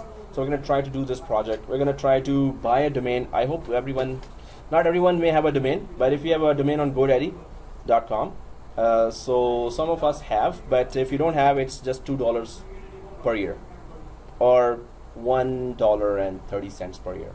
So if you're lucky. So the thing is that if you need to learn all the what's happening in the market, you have to still keep on buying some of the resources, right? So I would recommend, if you create your website, just buy a domain name on GoDaddy.com, and it's just $2 for 1 year, so it's no big deal, right? So by next Saturday or before, after that, next 2 weeks, just try to go to GoDaddy.com and buy your own domain. All right, thank you. Because we're gonna try to host your domain or company namespace as a tenant on AWS, right? So we need to learn that, because you're gonna be asked to do that in the production environment if they haven't already done that, right? So we did that in Azure already in our Microsoft courses, that we attached or hosted the company domain that we bought from GoDaddy. We hosted it on Azure. Then we created all from Active Directory on-premises accounts that we created our own virtual machine here. We synchronize those accounts to Azure. So we do that regularly in our Microsoft courses here.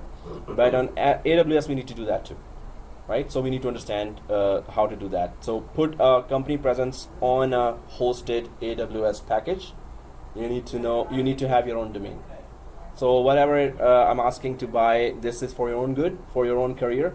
So try to buy that GoDaddy.com domain within the next 2 weeks, and it's just $2, right? So just think of your. So right now, just create the domain. Yeah, just create the domain, and that's all you need to do. Create the domain, right? So just think of that company that you're going to open one day, technical IT company, right? You can think of that. Okay, anyway, so forklifting an existing application onto AWS, that's tough. Every application migration has its unique requirements, right? So it's not like one rule applies to all. Exchange migration is separate. It has its own components to be transferred from on-premises to the cloud. SQL application has its own components to be transferred to the cloud. So every application has its own scenario, right? But we're going to try to understand those scenarios by going for some smaller applications and try to migrate that. At least we're going to try.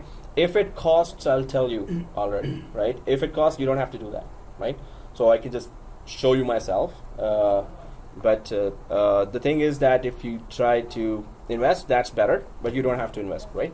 So event-driven scaling, of course, if there's a requirement for 20 servers all of a sudden, then you can just scale it up to thousands of servers. So the capacity of typical region, typical availability zone. So region in AWS is that physical area in that continent, right? And then it is divided into availability zone. Availability zone means it's a collection of 2 to 8 data centers. Each availability zone is a collection of 2 to 8 data centers. Each availability zone, as we know at the start of the slide, can have 300,000 servers, right?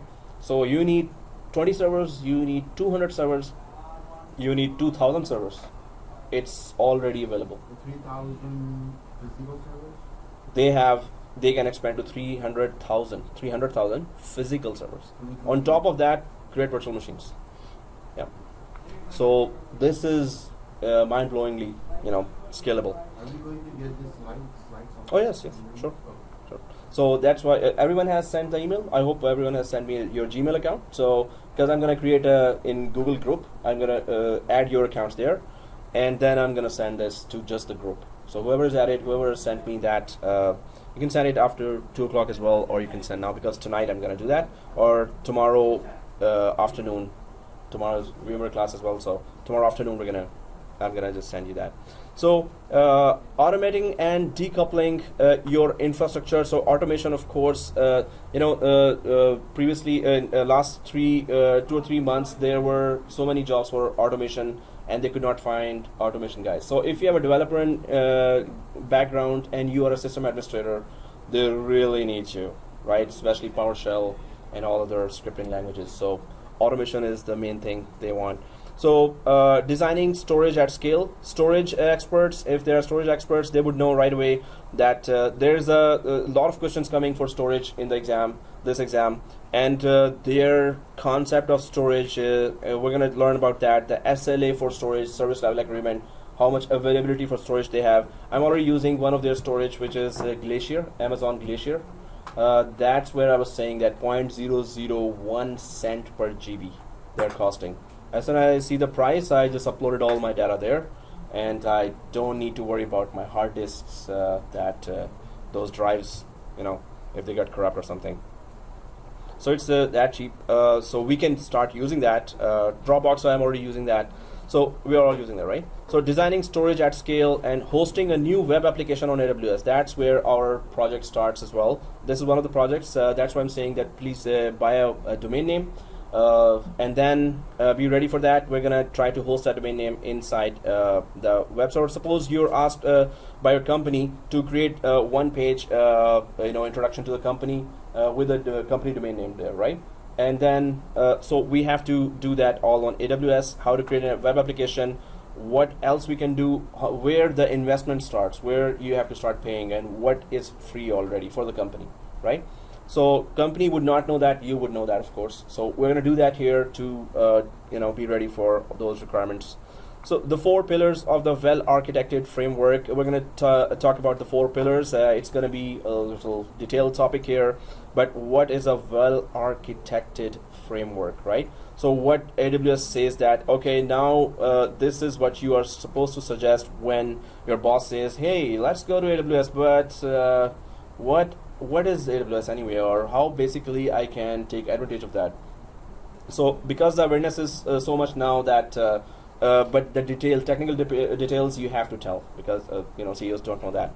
So let's just go ahead, troubleshooting your environment. Of course, if you know inside out of your environment, then you can only troubleshoot. So we're going to try to do a lot of labs there.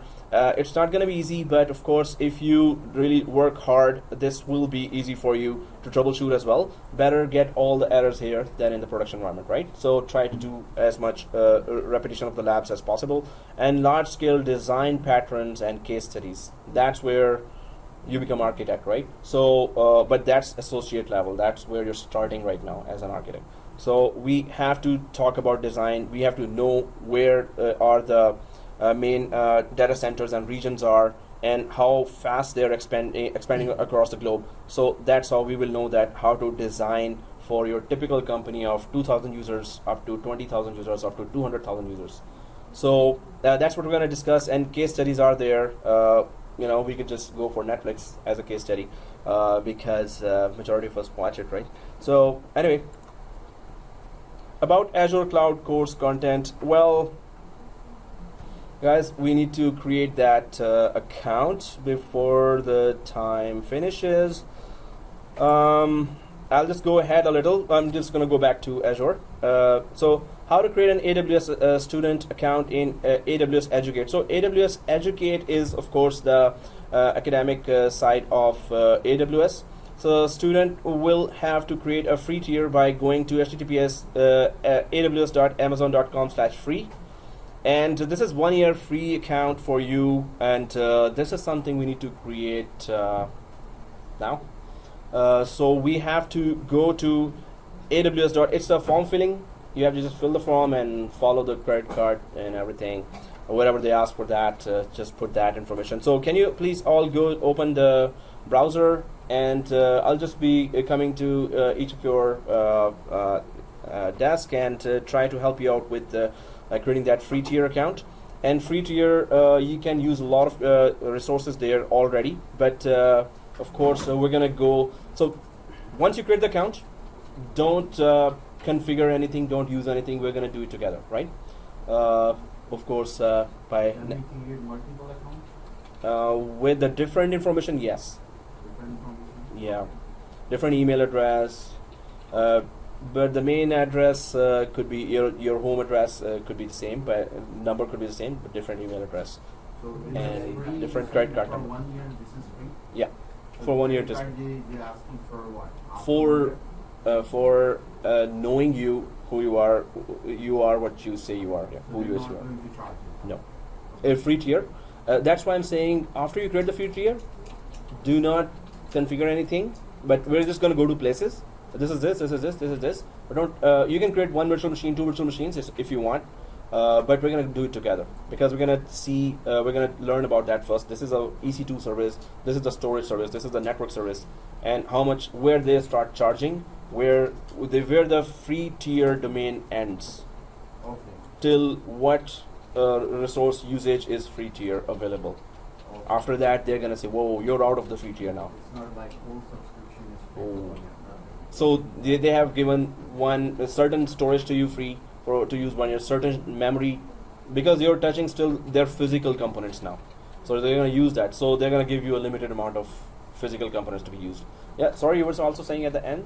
Oh, you were saying, sorry. No, I told that it can be create multiple accounts, and like there is they are giving this thing at phone, so I believe it says on the phone. Yeah, so phone number and exactly. So there are some information has to be different, right? So okay, guys, are we all on this page? So if you go for aws.amazon.com/free, open that page, and so I'm going to be creating your institute email after contacting accounts. But before that, you need to create your account with your credit card. Yeah. Do we use Yeah. No, actually I use Amazon and I already have an account. So, it's So actually you don't have to create. Yeah. You like to add like put all the information in there. If you already have a free tier, create. No, I have like oh, Amazon account actually. Yes. Yeah, that's better. If you already have an Amazon account, you bought some books or some electronics or anything, so that's good. You can you can log in from that account in this free tier. Actually, yeah, it's redirecting. Perfect. Perfect. I think many of us have, if we have bought any time from Amazon, if we have an account, we can use that account to log in. That's a good point. You already created.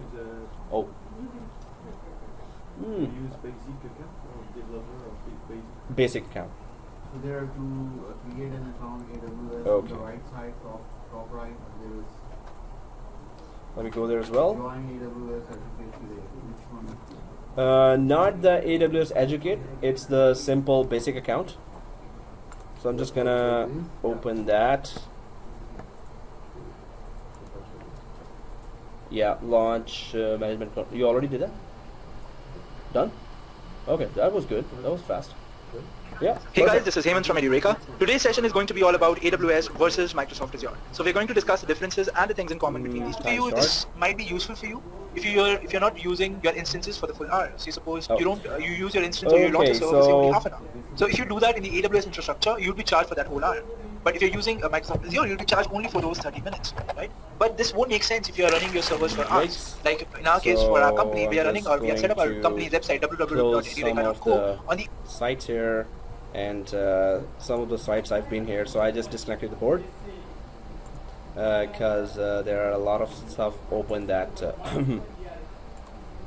that's kind of. Oh, I received a lot of emails. Netplus AWS. Good. Okay, so I'm just connecting that, and when I'm connecting, it's gonna close my SharePoint. Oh no, my PowerPoint. AMIR. MIR. Commerce. Do you have to put anything here, personalize your AWS experience or something? No, it's okay. Okay guys, so we are logged in from AWS free tier, right? The majority of us. So I'll just try to sign into console. I have the college email account based free tier account as well as the Gmail one. So I'm just gonna try to log in, and this is yeah, it's the Gmail one. So guys, are we seeing all the services here? So do you see on the left side services? Anyone sees that? Okay, where's my, yeah. So guys, here these so if you see the services, you should be seeing a lot of services here on the page. Are you all on the same page here? Those who are logged in, so try to see if you see on the left side services, right? So we can go to my account and Exactly, yeah. So on the left side, you can see your name written here, right? On the right side actually, and on the left side, you should be seeing services here. And I'm logged into Ohio. sign into Oh yeah. For now, we're gonna be. I'm in that availability zone called North Virginia, or you can see those availability zones. We're gonna be talking about detail about this, but I wanted you to be introduced to the services and also to the course outline for Azure, because that's a little bigger undertaking. We decided in the college, as a college, that we're gonna mix both courses, which is kind of a question mark. So anyway, but we're gonna do that, of course, because that's for job environment is good. So you see services, right? And these services here on the left side, do you see Glacier here written? On the left side, do you see Glacier? No. Yeah. I have history, billing. We just see control home control and go. Exactly. You know why? Because I uploaded the software, all my information to Glacier. So that's a service I purchased from there. So that's why I'm seeing that. So whatever service you start purchasing, or you have done some, I just purchased, I just gave them 10 cents, right? So, and now my 10 GB of data is there. So that's really cool and really cheap. So that's why you're not going to see this on the left side, but you can see all those web services here, Amazon Web Services, compute related services, developer tools related services, analytics, storage, S3, EFS, Glacier, that's what I'm using right now, storage gateway, management tools, artificial intelligence, messaging. So they have their own messaging platform as well, but that's not like as complicated and enterprise level as the Exchange server of Microsoft. Business productivity here, and then desktop and app streaming. This is what Netflix is using as well, app streaming. Internet of Things for tracking all the internet connected devices, and there's a lot more with this new trend in the market. Then there is security, identity, and compliance. That's what we're going to be doing. We're going to be creating some accounts there. There is a directory service here for security, identity, and compliance. That's the first thing we should be concerned as a system administrator or AWS architect, that once the company decides to go to the AWS and put some of their components and resources on AWS, you should be worried about the IAM or identity management, as well as directory service to synchronize your accounts from on-premises. Suppose you have 10,000 users there, so you want to synchronize only 5,000 or 2,000 as phase-wise. You're going to check all the services and enable all the services for that. So we then basically would need our local machine here with Active Directory installed, and because we need to have a replica of a production environment, and production environment mostly medium to large size companies, they will have local or on-premises servers there, right? So only small companies you would say that okay, they're going to go directly on totally on the cloud. So if medium to large size companies are we're interested in to apply for, we're going to have that kind of on-premises one virtual machine or two virtual machines in our laptops or our desktops. We have to create those as well, right? So by next week we're going to start doing that too. We're going to create local machine, we're going to install Active Directory, and then we're going to create 390 users there, and then we're going to do our project of synchronizing the users to the AWS, right? We'll do that in Azure later as well, what we do already here in the other courses in this college. So then on the left side you can see databases there, all kinds of databases. You don't see any famous names there for databases.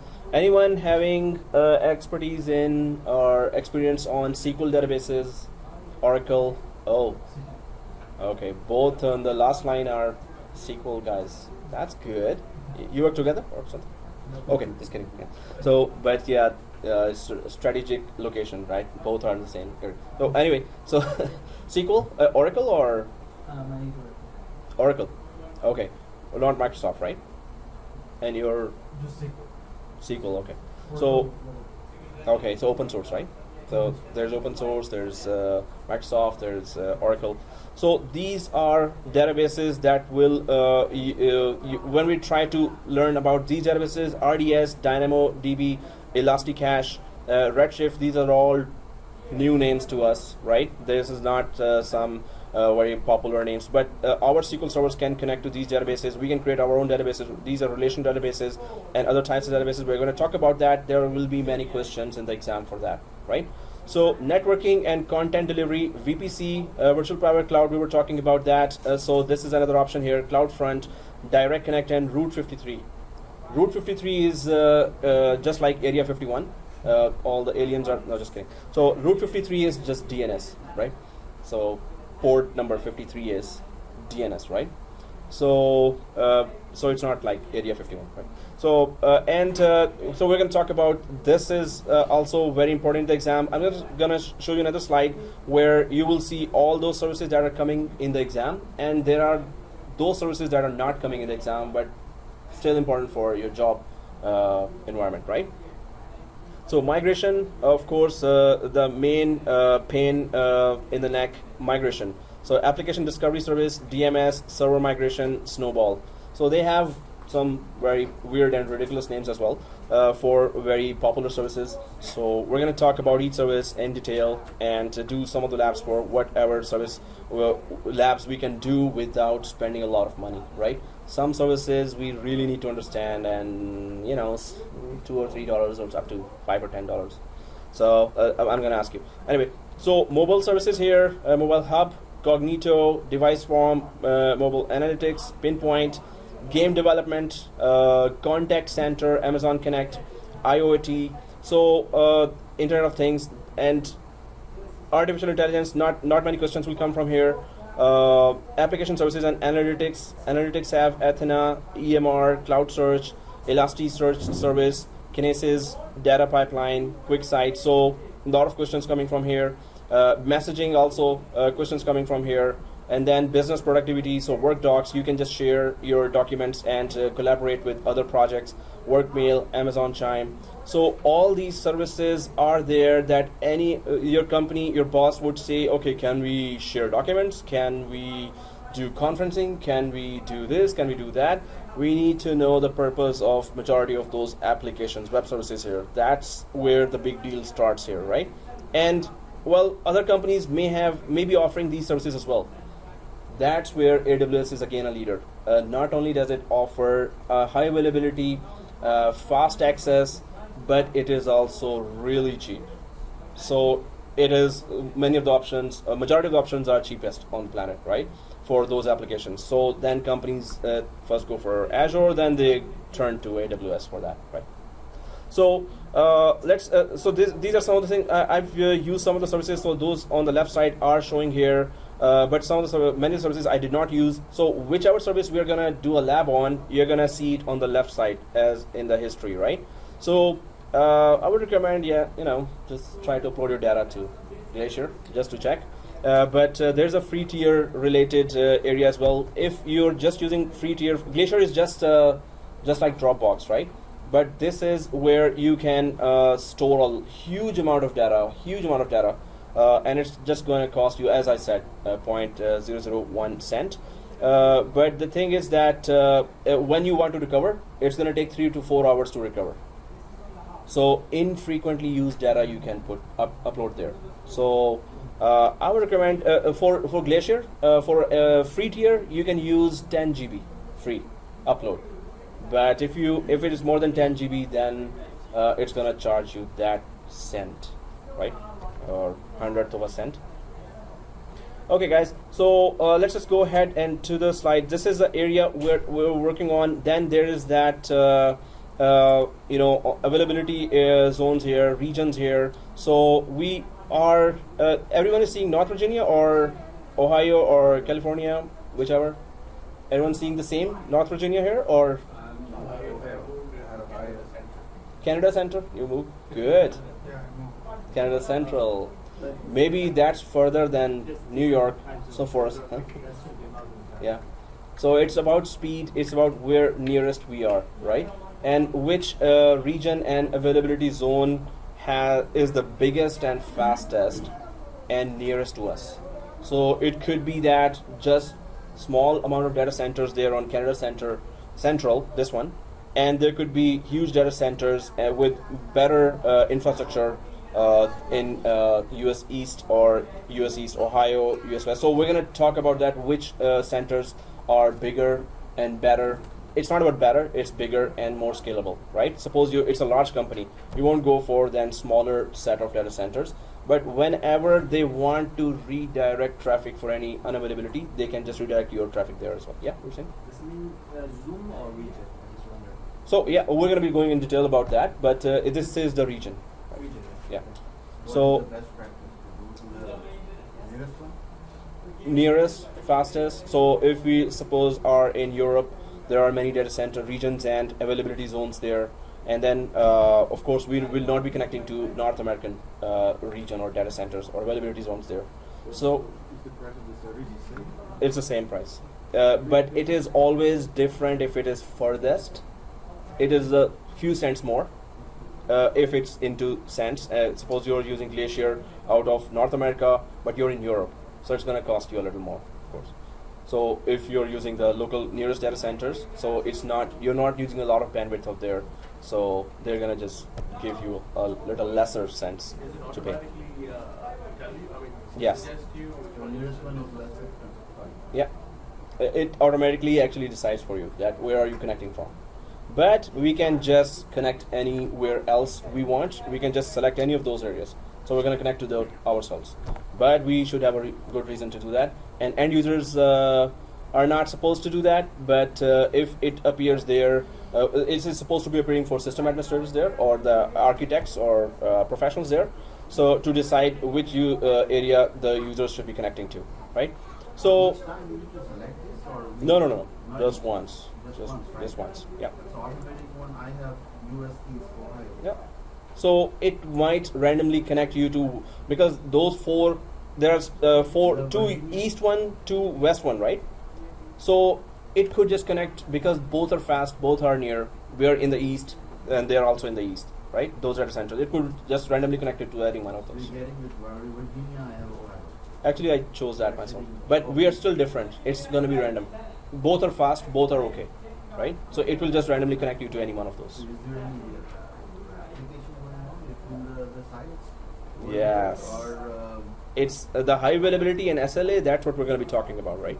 So that's the infrastructure in detail that we're going to talk about. That I'm just covering the basic steps here, basic areas of information. So I'll just make it a little minimize here. So this is the area what we talked about. These are the services that we will be covering. Now, what are those services? Yeah, I'm recording that.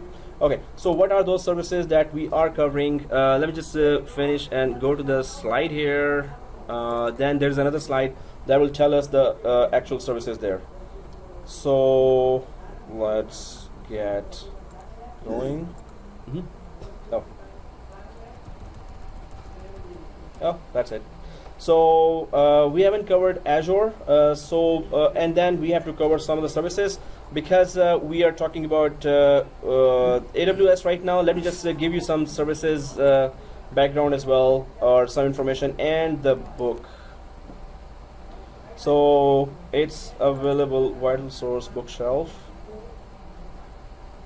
Actually, yeah, they didn't give me PDF. I didn't ask for, but I'll talk to them.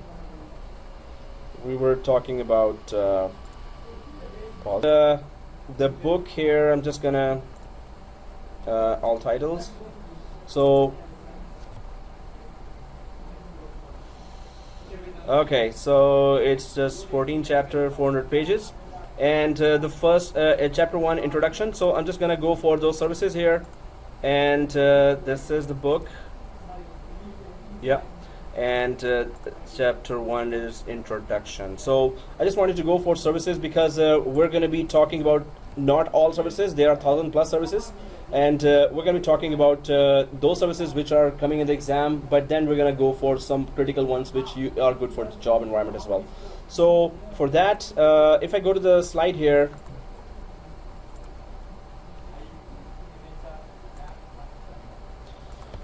so these are these are the domains where all the services are available. Game development, we just saw that, right? Messaging, artificial intelligence, Internet of Things, application services, analytics, migration, storage, databases, networking. But what's coming in the exam?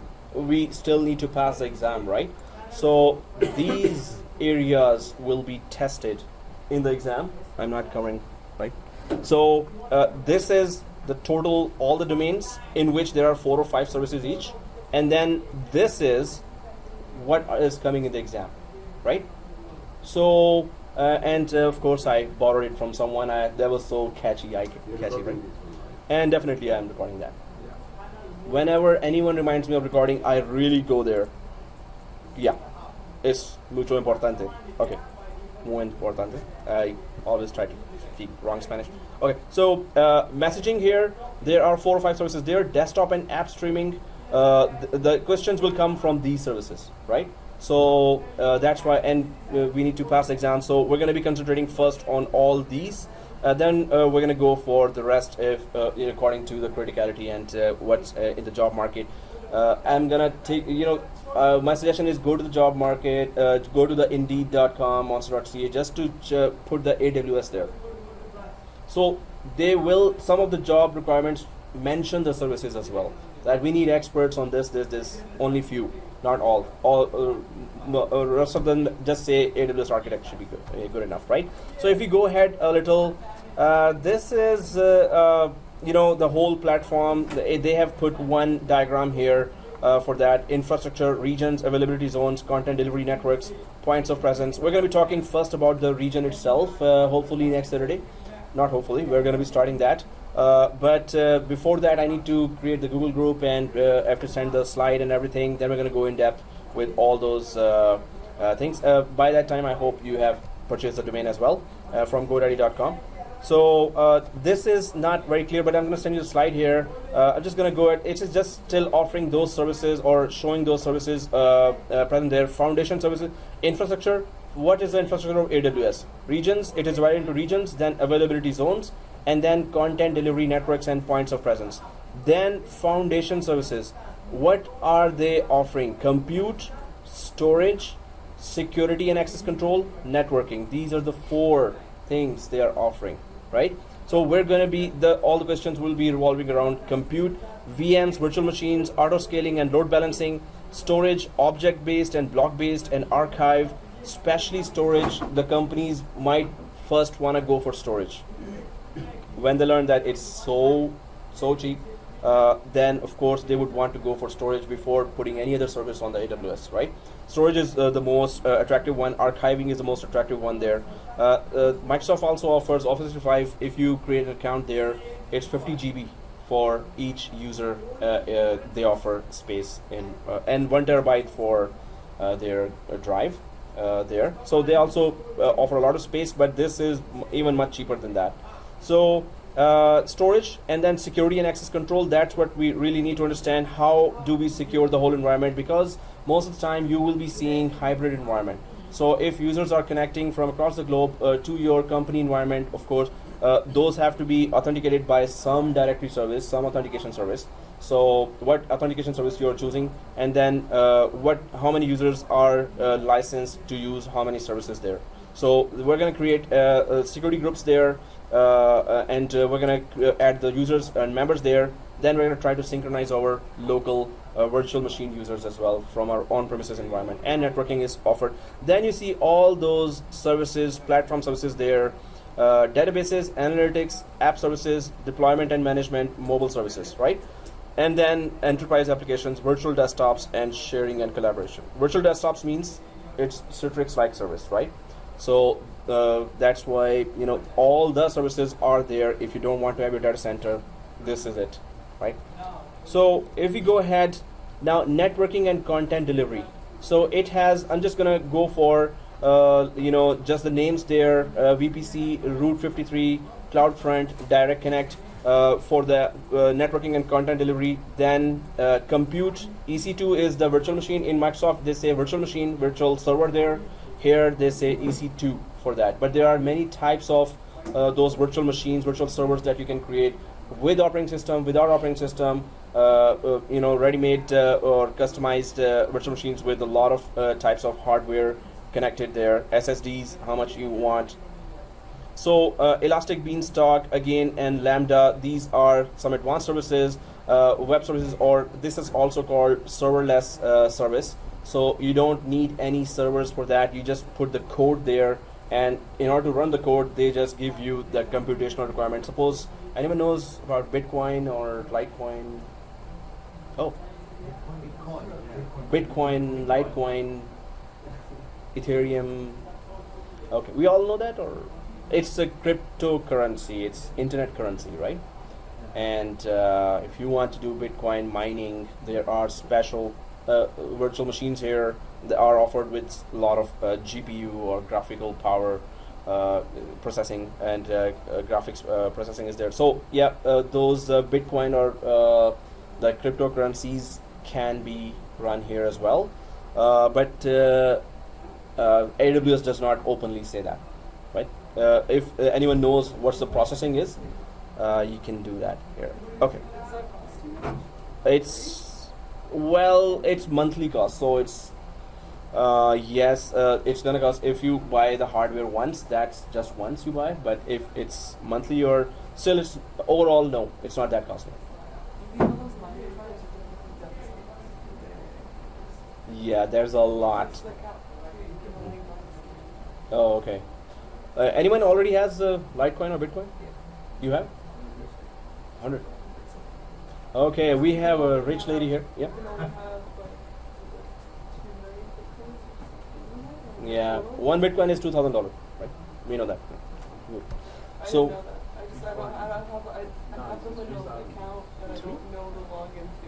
oh, okay. So if I don't remember the login, I lose it. No one else can have it either. So. Seriously, you forgot the username password and you're sitting on top of I didn't 80 grand?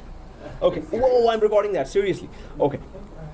She was selling before it crashes. I don't know the password. I don't know the password. Okay. We'll It's talk. 100 something. I don't know what it is. I don't know the password. So, you know what? That's good. Resume. Tough to crack it? Probably is, though. Damn it. It's really tough. So anyway, these are the services that we will be doing the exam on, and the compute services there, and then storage service S3, Glacier, EFS, storage gateway. Storage gateways for if your company on-premises environment wants to connect to the AWS, you need a storage gateway. You need to install that on a virtual machine or on a physical server there, and then you can connect to that. S3 is the common storage, the main storage component there that you can frequently access and upload data to. And Glacier and EFS are where you infrequently put the data. You don't want that. You're just archiving them. You just want to put them and forget that there. It's secure. It's accessible. S3 data you can access right away. Glacier, if you put some data there, it's going to be 3 to 4 hours before you can access. It's just like in the company environments when you are asking for, okay, I need a 2 years back old backup. So the backup tapes arrive either it's you give it an emergency or priority 1 restore, or you give it you're not in a hurry. So the backup tape arrives from offsite in 7 days. Otherwise, they arrive in 4 hours, right? So that's in a company. That's how they work. So this Glacier also, if you put something, if you really want it, you're gonna have to wait for 3 to 4 hours to retrieve the data. But storage gateway actually connects your company to the AWS platform, right? So all the other, there are many other services here, but we're going to be doing labs for majority of those, and then there are those databases. A lot of questions will be coming from there. If you say you're an AWS architect, every company will have a database, right? So either SQL, Microsoft, or open source SQL, Oracle. So if those databases, data in those databases have to be migrated to these databases on which are available on AWS, of course, then you should be a DBA to offer that solution. But at least you can say as an architect that there are solutions there for. But it's especially if you have DBA or database administrator background, that you can actually use those services there, right? Migrate, or you can just create your own direct databases there. If you have done some work on SQL. So we're going to try to at least create 1 or 2 labs here just to check how databases are working. The main thing is how companies can interact with those databases and what are the differences between the 4, right? So if we go for migration, of course, we just talked about those services there, but these are the services that are coming in the exam: Snowball, DMS, Server Migration Service. It says SMS, but it is Server Migration Service. If you're migrating Exchange Server, SQL Server, AWS will tell you the path for that. There's for use cases and scenarios there that we can work on, right? But of course, we can try to at least synchronize from our labs users, some activity users there. We can still try more. If you want to migrate something bigger, it's gonna cost you, of course. So it will charge you by bandwidth. It will charge you when it reaches there, the input output per second on the storage on their hard disks that they're putting.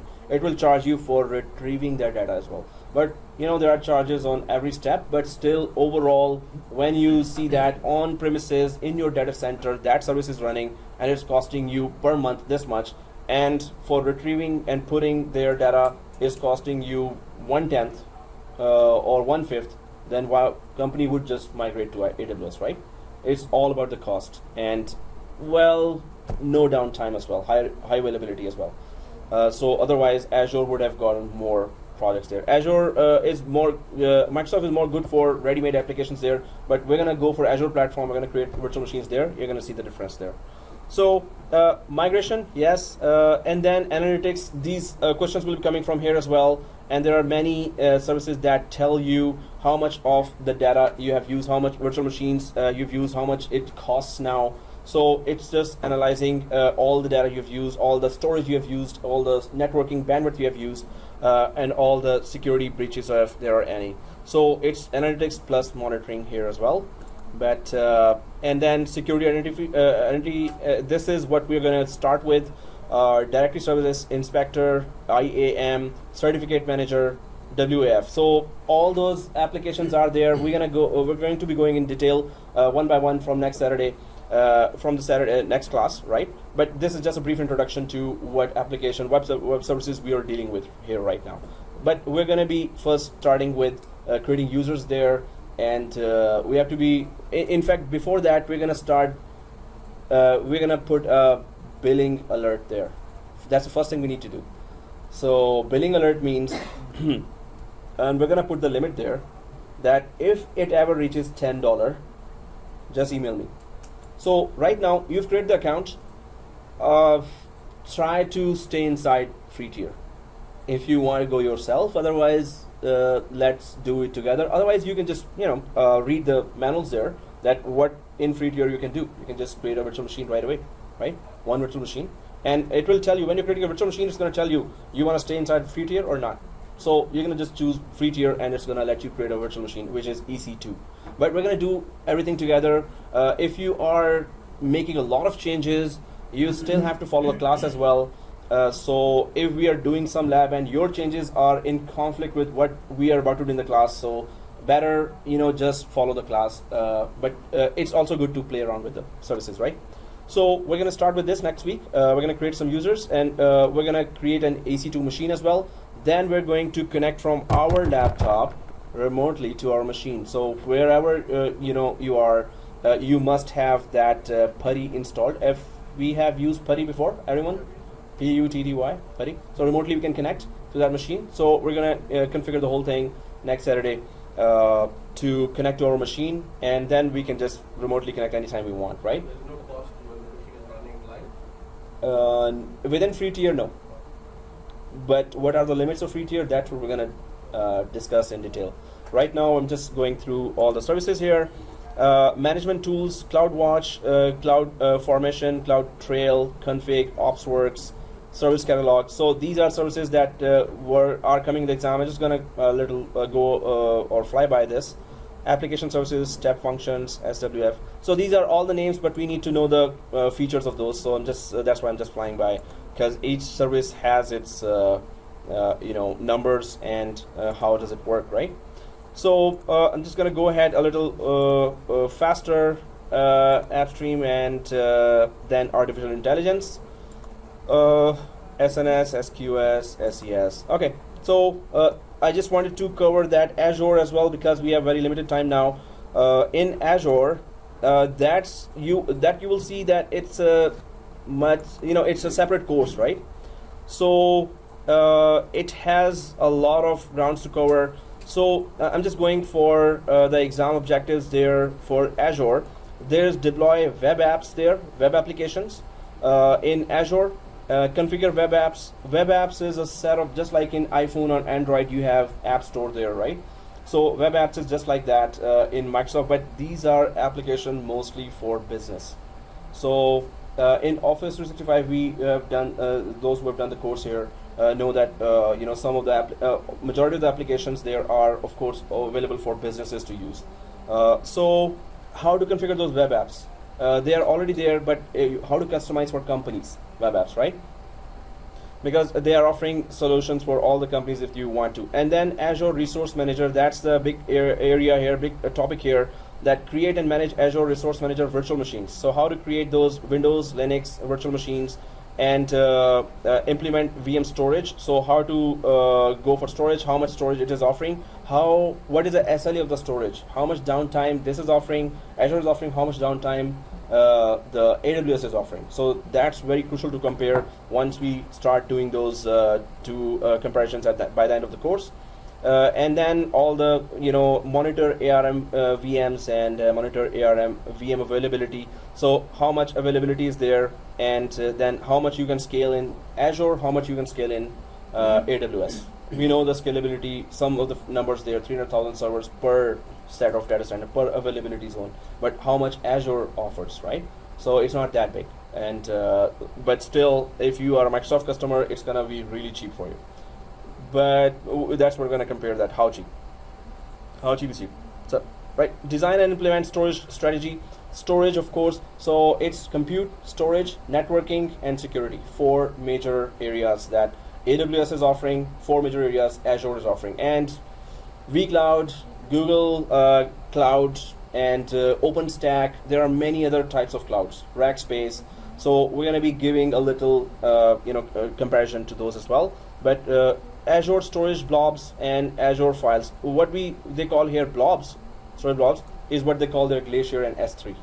There they call it storage blobs, right? So it's still storage for frequently used data and infrequently used data, right? So that really changes how the cost will be for your company. If you decide you go for infrequently based data, the recovery will be slow. Don't suggest companies that it's going to be fast, and when you really need that data, 4 hours, please wait 4 hours to 6 hours, and your company will be like really giving you nice words. So here. And then there is implement an Azure Active Directory. That's very crucial for Microsoft, of course. You need to really put some security there. That's IAM there in AWS. Here it is Azure Active Directory directly. And implement virtual networks. Of course, virtual networking is there. VPC is being offered by both Azure and AWS.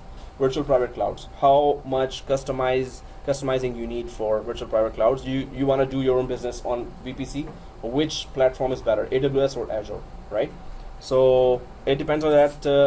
It's not always AWS is the winner. You have to see all the factors. Microsoft is offering some of their enterprise applications which are cheaper if you use Azure platform, and those same application licenses are not cheaper if you're using AWS platform. So the overall cost, maybe Azure is a winner in certain scenarios. So it's not always AWS is a winner. So that's why we're going to be comparing, right? So and that's what you're going to be telling your company as well. And then design and deploy ARM templates, which is just a resource manager, Azure Resource Manager, right? Resource Manager offers all the storage, networking, and virtual machine creation and security. So that's what for the Azure we're going to be covering. And then it's 2 separate full courses. But for the market, I just added that Azure should be at least compared, and some critical labs must be done, right? Otherwise, it's a separate course. So that's it, guys. Any questions? And it's 1:45. Sorry, I have to run. But if there are any questions, so before next Saturday, free tier, try to play with it, but don't make any changes. Try to discover that. And second thing, expect emails from me. Yeah. And go for GoDaddy and buy your domain. $2, $1.50. Any domain, .xyz.co, any cheap domain, right? It's not necessary to go .com, but some students did a search and .com or .net they got in $2. There was a deal somewhere and they just got the perfect one. So if you dig out a little, you will get the best deal. And so you're saying we need to compare our home workstations to be able to remote? Not right now. But we're going to do it together. We're going to create an EC2 machine, and we're going to do some creation of accounts and groups on next Saturday in AWS to create our basic infrastructure. Okay, so for next week, we just have to have the domain ready. Yeah, so just wait for this video, and that's it for this week. And try to have that book.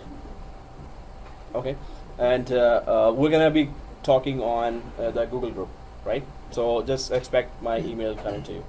Right, and then I'm going to send you a slide, go through that, and nothing more to do at homework for the homework. But after the next Saturday, you will get a lot of homework and assignments. Be ready. Okay, guys, see you. I really forgot that. You kidding me? Well, because we Oh. gotta look.